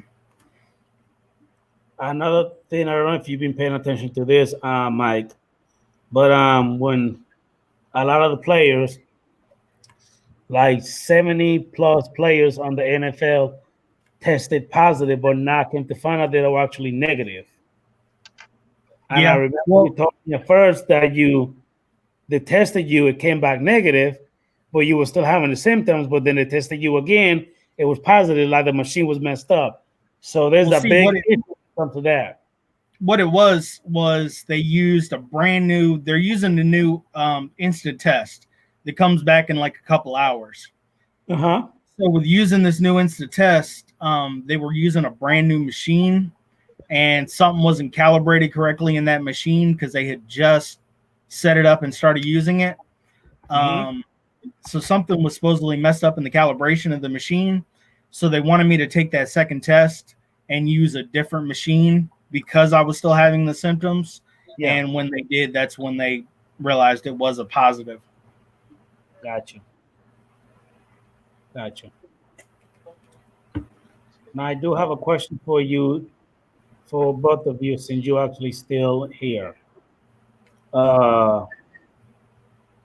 Jebber, question for you. Have you been flying your Autel Evo 2? I have. I just haven't uploaded any videos yet. I need to get on that. You said you got the 8K like I have? Yeah, it was about, I think I paid close to $1,500 for it. What made you get it? I like the 8K. I think it's future proof because I think more and more, over time, right now it's all about 4K, but yeah, I know down the road, eventually things will all be 8K. I guess I could kind of say the same thing too. Like you say, right now it's all about 1080p, 4K, but eventually things are gonna go to, the 6K and then the 8K when it comes to phones, cameras, 5G and all that, computer, all that good stuff. Mike Kenny, what happened? That UFO took over you? Yeah, they tried to come get me, man. Joe was right. I guess you guys saw that leak, or I saw a couple blurry pictures of the DJI FPV drone that's coming out. Have you guys seen that? FPV drone. I didn't hear about that. Yeah, race drone. Yeah, they've been showing us. There's some channels that have it. Quadcopter 101. I've seen it on a couple channels. Somebody leaked a photo. Half of it was blurred out. Yeah, they're coming out with an FPV drone. A DJI drone. A race Someone drone. Said that Autel's going to come out with a mini drone. Have you heard that too? Or I hadn't heard that, but that'd be a good idea for them, I think. Yeah. Drone 863. That $200 is for your plasma. Anybody that's had COVID, they want them to donate plasma. That's that $200 thing. Yeah, but like I was asking him, is that $200 per visit and then you cannot go back again? Or is that every time? How often can you go and do that? That I don't know. I haven't even looked into it. I'm just You're saying, right, does that, drone money, exactly. does that mean that? Because I know that here in Greenville, a lot of people actually go on, and I guess, sell their, plasma, Yeah. at these, places. And I think they get like $60, but then they have to they could go now, then they have to wait like another 2-3 weeks and then do it again. So how often are you able to do that? You know what I mean? Is that a He one said time one only? time. Or He just said one time they told him. that's it. Okay. Because I know, like I was saying earlier, they were looking for plasma from people that had COVID for my cousin, because he's been in the hospital with it. Okay. Now, is this the hospitals that are giving the money, or is there certain sites that are doing it? Because you could probably go to different sites. But the thing is, you don't want to give too much plasma in one shot either, because you'll be on your ass. Yeah, pretty much. That's what those real poor people used to do, didn't they? To get money, go sell their plasma. Yep. They want the antibodies, don't they? They want the antibodies. See, when I was in the military, they would have blood drives, and for certain kinds of blood, they would give you a get out of jail free card, basically. So if you failed a room inspection, you could have your little get out of jail free card, and you didn't have to get smoked for it. So I had O positive blood, so they always want my blood. I don't even know what mine is. I have no idea. I got let's see. I gotta make sure it's mine and not my granddad's, but I still have my original dog tags. Oh yeah. With a grenade. That's a grenade pin on there from when I was overseas. Hold on. Wait, let me see that again. Oh yeah. Bring it back a little bit so we can focus. Let's see if I can get it to focus. Actually, I don't want it to focus. That has my social security number on there. Oh, okay. Never mind. Okay. Never mind. Hey, Adrian, here. This one's cool. This is hanging up with my dog tags. These are my granddad's dog tags from World War II. They're his original dog tags from World War II. It's pretty cool. Yeah, I got my granddad's. I have my grandpa's. So I got a bunch of photos. They're real small. They're not. I'd say they're like maybe 2 by 3 inches. I've blown up several and framed them, but there are pictures of him like in Europe and Germany and France, and his buddies standing around, sometimes just posing for the camera and stuff like that. See, my granddad was a World War II paratrooper. He didn't talk about it. He didn't take no pictures, nothing. So I don't have any of that, unfortunately. Now, guys, when it comes to me, basically, I know a lot of you guys know that I don't have the greatest internet. How am I coming through? Am I coming through clear or blurry, pixelated? You're good. You're just a little pixelated. Okay. I mean, a lot. Like it's coming out 480p or 720. Probably about 480. 480. Okay. 480, maybe 720, somewhere around in there. By the way, cool looking hat, man. Yes, sir. Yes, sir. Watching Mike Pence now. He's giving his acceptance speech at the Fort McHenry in Baltimore. Yeah, I was actually watching it earlier. Hey, Mike, have you been flying lately, sir? Yeah, I put I went to the lake a couple weeks ago. Here in North Carolina, it's kind of different than other states. We got like one major city, Charlotte, you know, but mostly the state's just a lot of small towns and cities. And like you could be I live close to Winston-Salem. You could be downtown and then 3 miles out, you're out in the country. It's not like going from a major city where you go to the suburbs and then you end up finally out in the country. Well, every little town you go through has a water tower. So when I was coming back from the lake a couple of weeks ago, I said, well, I don't know. It's not going to be like the mountains or a lake, but I'm going to go fly these water towers. I put out a video the other day. As a matter of fact, Philly Mike put it on his channel last night. There's about 7 water towers on there, 7 different towns I went through. But that's just the way North Carolina is. It's just a lot of small cities and small towns. The population's actually big. We're like 10th in the nation, but we only have like one big city. Yeah, So I used to live in Currituck, North Carolina. Okay. Yeah, I remember you telling me that. Out there I know exactly what you're talking about. Yeah. Every little town has a water tower, so I thought, well, I'll go fly them. I did them manually. The secret to that, I'll tell you the secret to that. Do a bunch of them, and you cut out the bad ones. You cut out the bad orbits. You can, you know, it's got intelligent flight modes, but I didn't want to do that. You know, I found with that intelligent flight mode, Mike, I tried doing it with the video I put out right before I got sick. I did that whole intelligent flight mode, locked it onto a duck box in the middle of a lake. And as the camera started to go around it, it kept just veering off. And I couldn't get it. So I had to end up flying it manually. And it turned out, I don't know if you saw that video, but that one was one of the best manual ones I've ever shot. Yeah, you know, I was going to try the spotlight to where at least I didn't have to worry about the camera. And I kind of actually forgot about it because, you know, that's a free flight supposedly on the air too. But I haven't tried it yet. Have you ever tried it? It's supposed to keep the camera on the subject, but you're flying wherever you want to fly. But I didn't try that. I haven't tried that.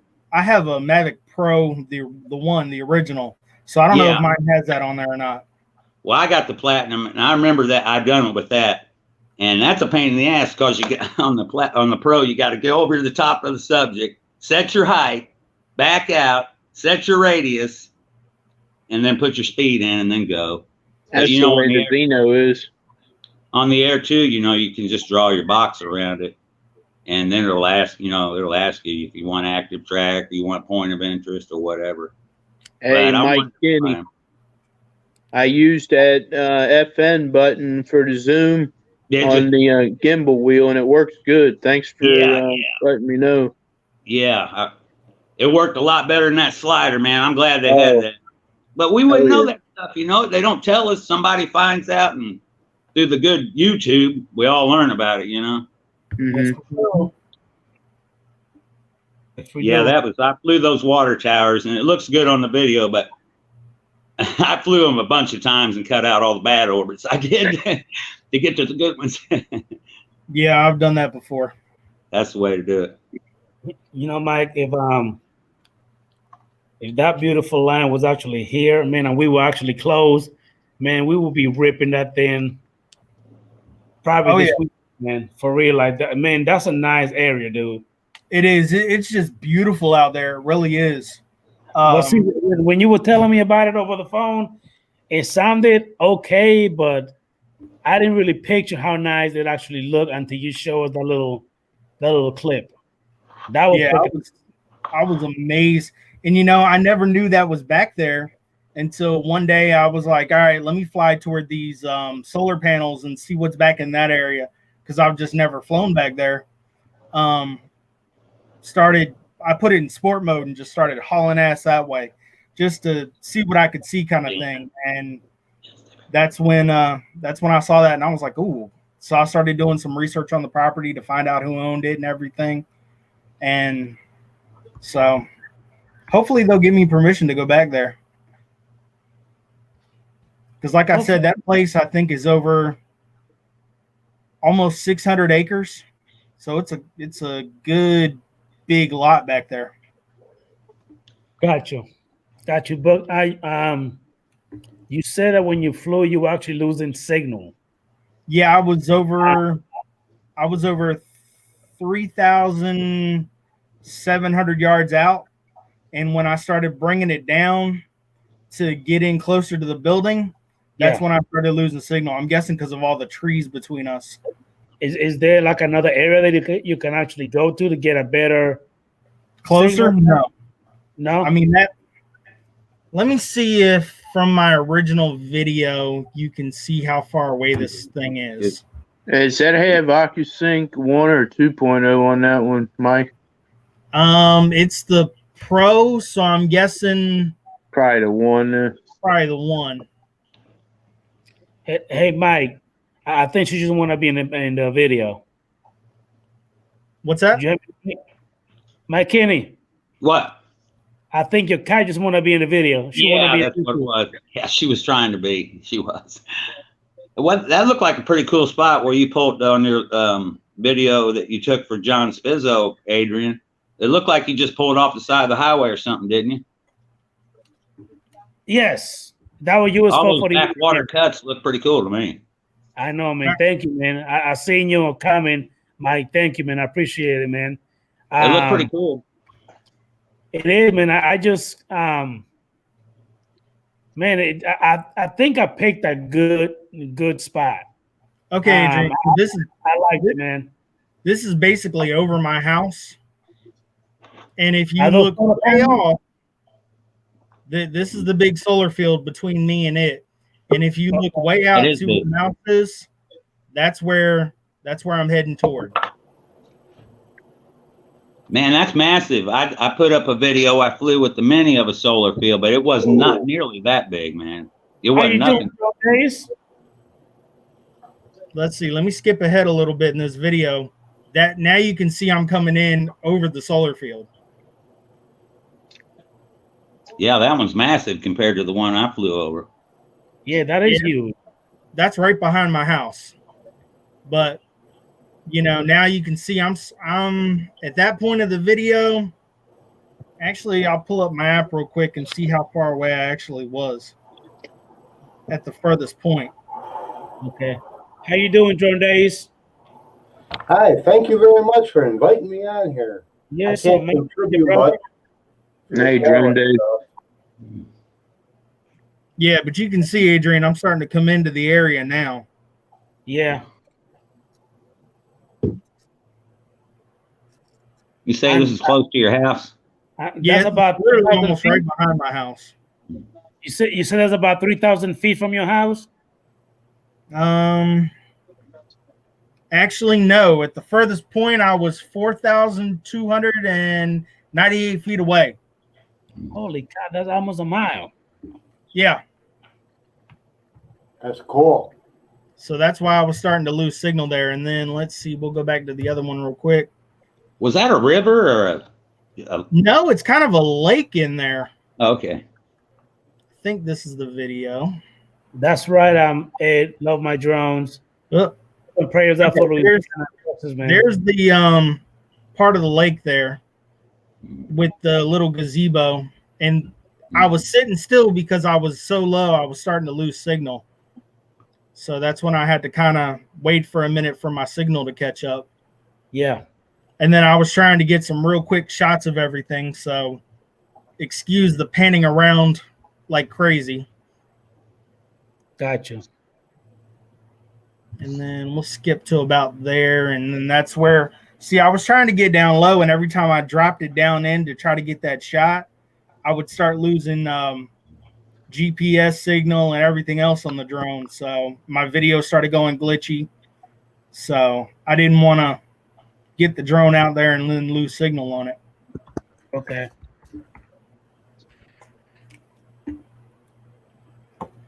But this place is huge.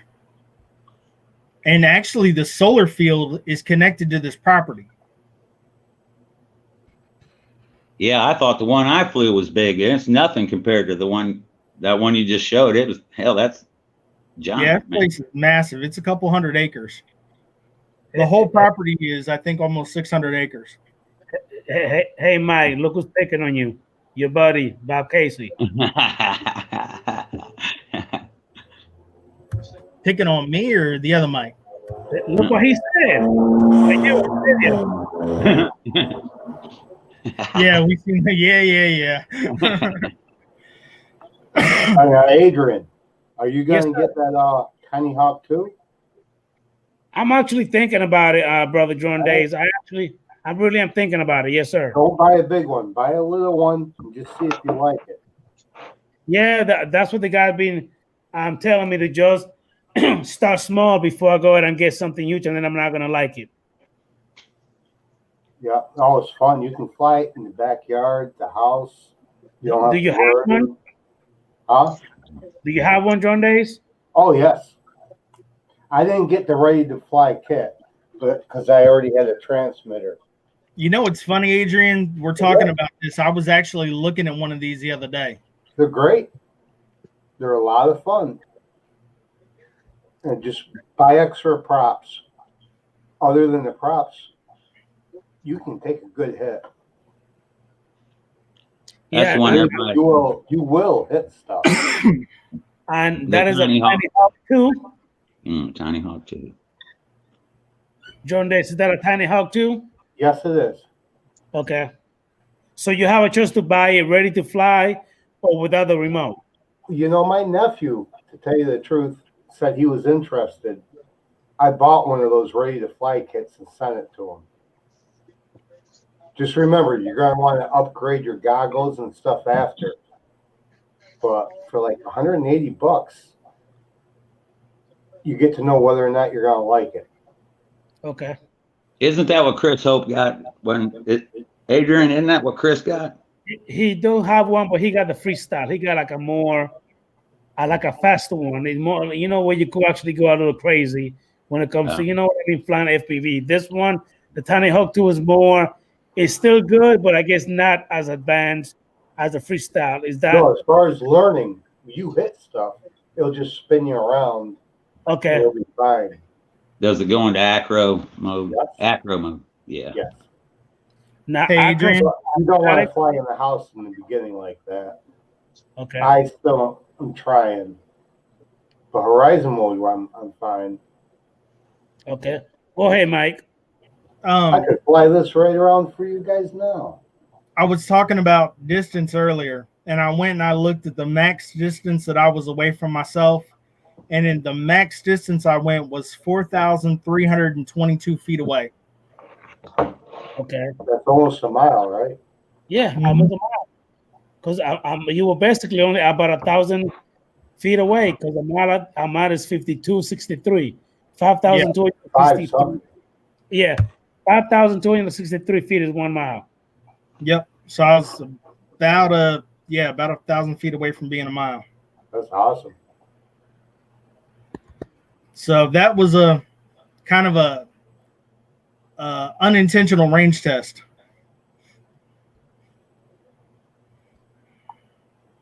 I did a range test. I actually got further with the Platinum than I do with the Air 2. 15,800 feet with the Pro, and with the Air 2 it was 14 something. 14.2 or 14.3, something like that. I remember seeing that video, Mike, and I think you said on your narration, your commentary, that you thought that the Mavic Air 2 would actually go further, but it didn't. Yeah, on the urban range test, they were both about exactly the same. I always fly the same on my urban test. I don't know, but my country range test, I always fly the same path. It's way, there's nothing around. I mean, nothing. And yeah, I got a lot further with the my Pro than I did the Air 2. But Which I couldn't understand. I figured OcuSync 2. I don't know. I mean, exactly. That I was just about to say that, because OcuSync 1 compared to, OcuSync 2 compared to 1 should be better range. You'd think. Yeah. Are you using any type of antenna boosters, Mike? Oh no. It's I flew the Mini 12,200 feet on that out in the country. That's But pretty my good. country range test is a good spot because I'm standing on a hill and it drops off into a valley and it just keeps on going and going and going. Yeah. Being on top of the You hills have- is kind of You an have a advantage. good clear line of sight. Yeah, and the signal, you know, when you're way out there and you're on top of that hill, it lets your signal go further. Yeah. Whereas I've got all them trees between me and that, and I've got a couple. There's one tower around me that if I go anywhere near it, it'll mess up the compass on the drone. It'll actually give me a magnetic error on the drone until I fly away from the tower. Okay. One thing that I've noticed is that I used to be able to fly outside without any kind of interference, but I flew the Xeno Pro, Xeno 1, and my Mavic Air 1, which are all Wi-Fi, and the signal was crappy. But when I flew my Mavic 2 Zoom and Mavic 2 Pro, the signal was amazing. So, but I flew it before without any kind of issues. But I'm having issues with him as far as the FPV, cutting out and the signal acting all crappy. And I'm wondering what the heck is going on because it never happened before. Somebody may have put some kind of new tower around you. I don't know. I think I would have known if they did. It may not even be a tower. It may be some kind of new Wi-Fi around you that's really strong. Yeah, Yeah, that could be Hey, it. Adrian, I noticed on my cell phone, if I turn the Wi-Fi off, that helps out too. Somebody told me about that. Yeah. Because I told you I flew the Mini out in the country 12,200 feet, but when I go across the road and flew the Mini, I couldn't get any farther than about 4,000 feet, and I was losing signal. Somebody also told me that if you put the phone actually on airplane mode, it will help you with that too. Huh. Yeah, it'll stop any notifications too, like if you get a text or something. Yeah. I do a lot of screen recorders, and I always get those text messages right when I'm flying. Now, John, you were about to say something, sir? Oh no, nothing. Just the tiny up too. Come to the dark side. Okay. Jay Bird, you're not on the dark side yet? I was considering getting that one or the Tiny Hawk 2, the freestyle, because it's only $20 difference. But I want to fly indoors. To learn on the other one might be better. Yeah, I want to fly indoors too for a while. Oh, yeah, Somebody said, yeah, you're gonna want to.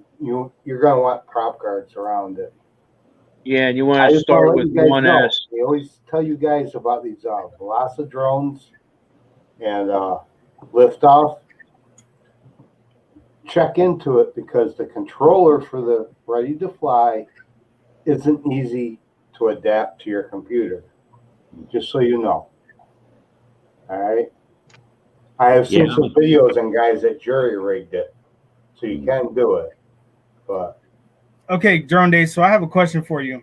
Flying the FPV, would that be like flying one of the really cheap Wish drones I had that I had to really stay on to keep it level and moving? And oh yes. Okay. No altitude hold, no nothing. And that's what I started flying on with one of them little $30 Wish drones. You move your roll, it stays on roll until you move it back. So you know, if you sneeze or you start to cough, it messes you up. So I figure I might have a little bit of a advantage because that's what I initially learned to fly on was something like that, where if I didn't stay on it, it was all over the place. I'm sorry I didn't learn that way because I had that altitude hold. Now you constantly got to control your throttle. Yeah. That's hard. That takes a while to learn. Yeah. Like I said, I started off with one of them little cheap Cyma clones from Wish.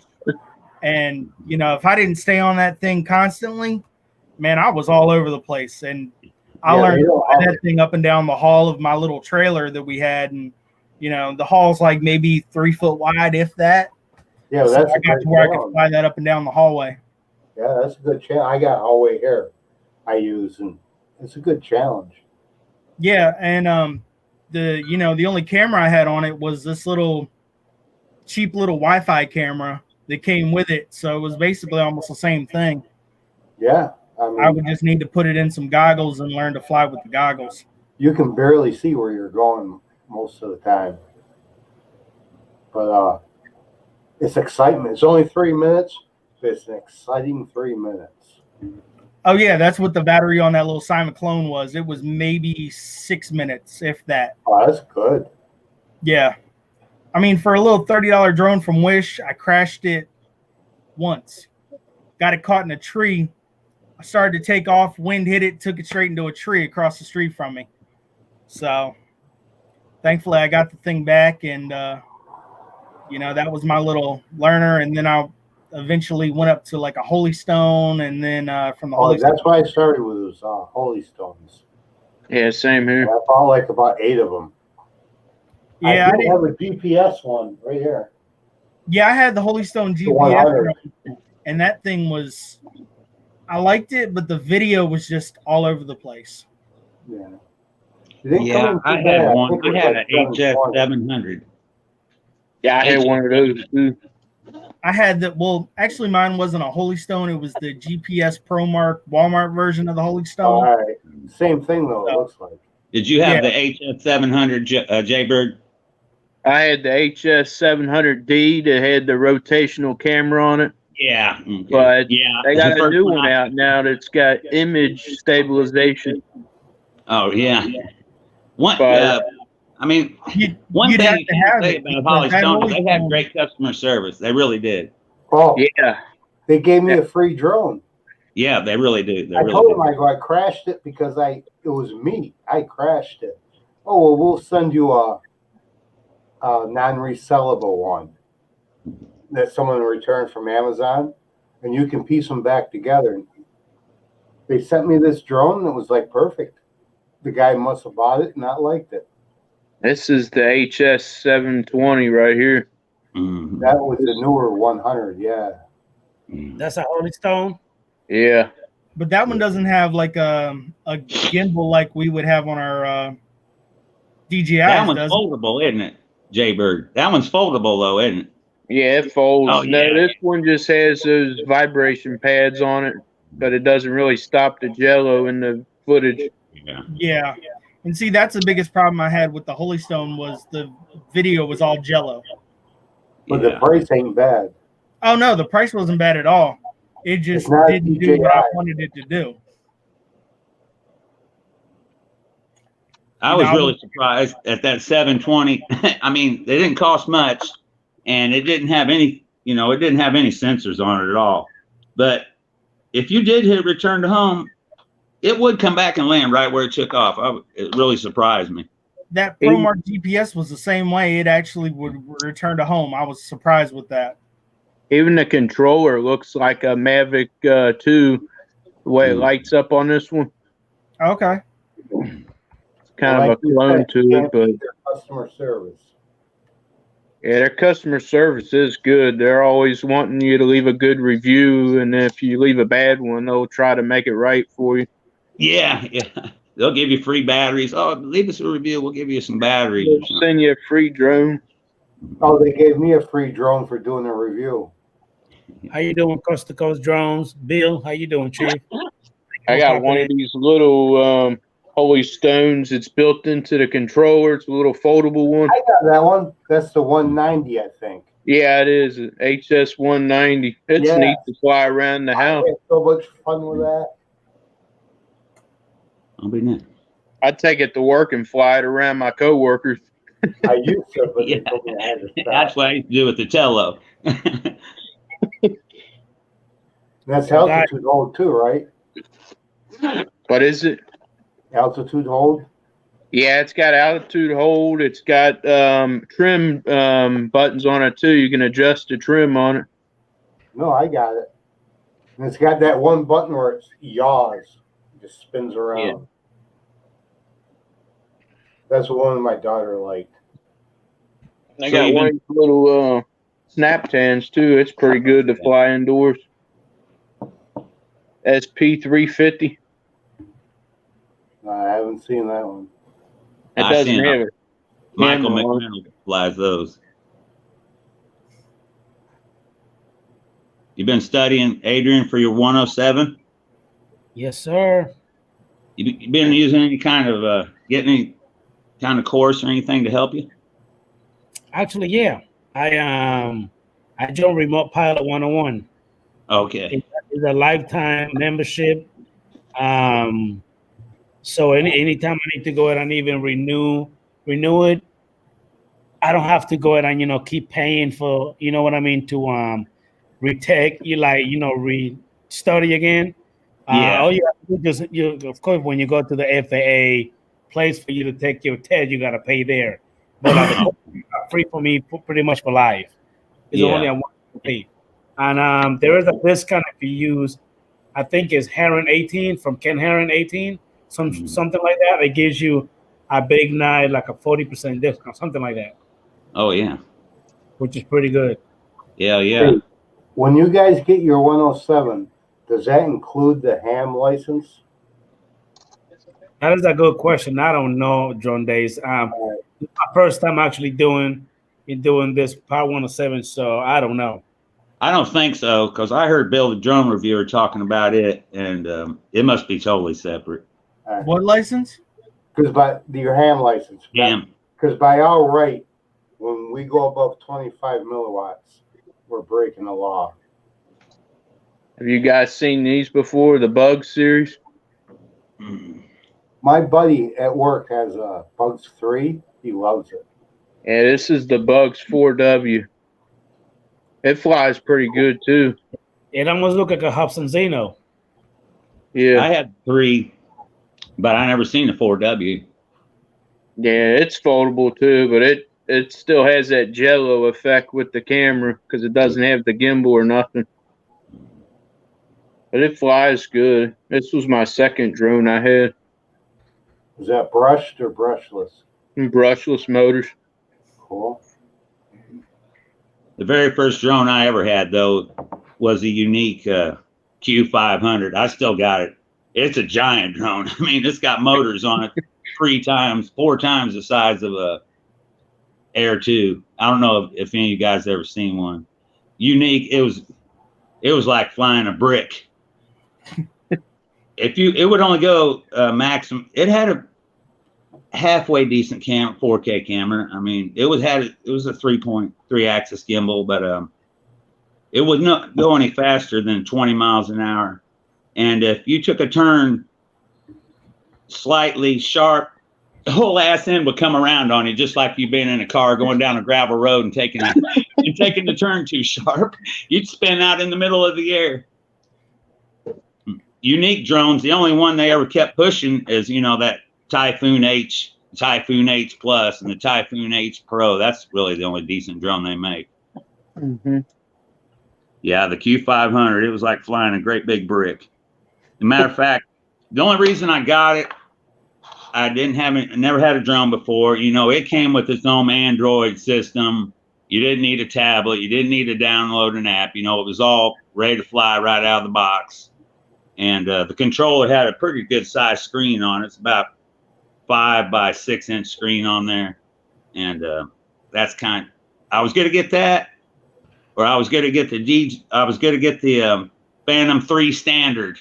They were both about the same price. I didn't have a whole lot of money then. They were both like, I don't know, they were like $600 or $700. It's been several years ago. And if I'd have known what I knew then, I would have got the Standard. But I got the Q500. It was like flying a big dinosaur. I got it out about, 3 or 4 months ago, just to see if it still flew. And it did, but it was like flying a brick around. Adrian, I'm Yeah. gonna head out, sir.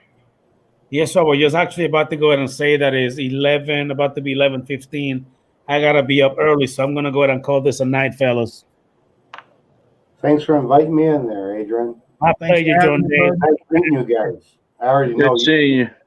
Same here, John Days. Thank you for coming in. Mike Kenny, thank you for coming in, Yeah, brother. thanks for inviting me. Thank you, sir. Mike, GFO Journal Take, thank you, sir. Everybody in the chat, thanks to Mitch, Carlos, and who else? Ed, thank you so much for coming in. Everybody in the chat, thank you very much. I will see you guys later. Have a good evening, fellas. Everyone See have you a good guys. night. All right, good night.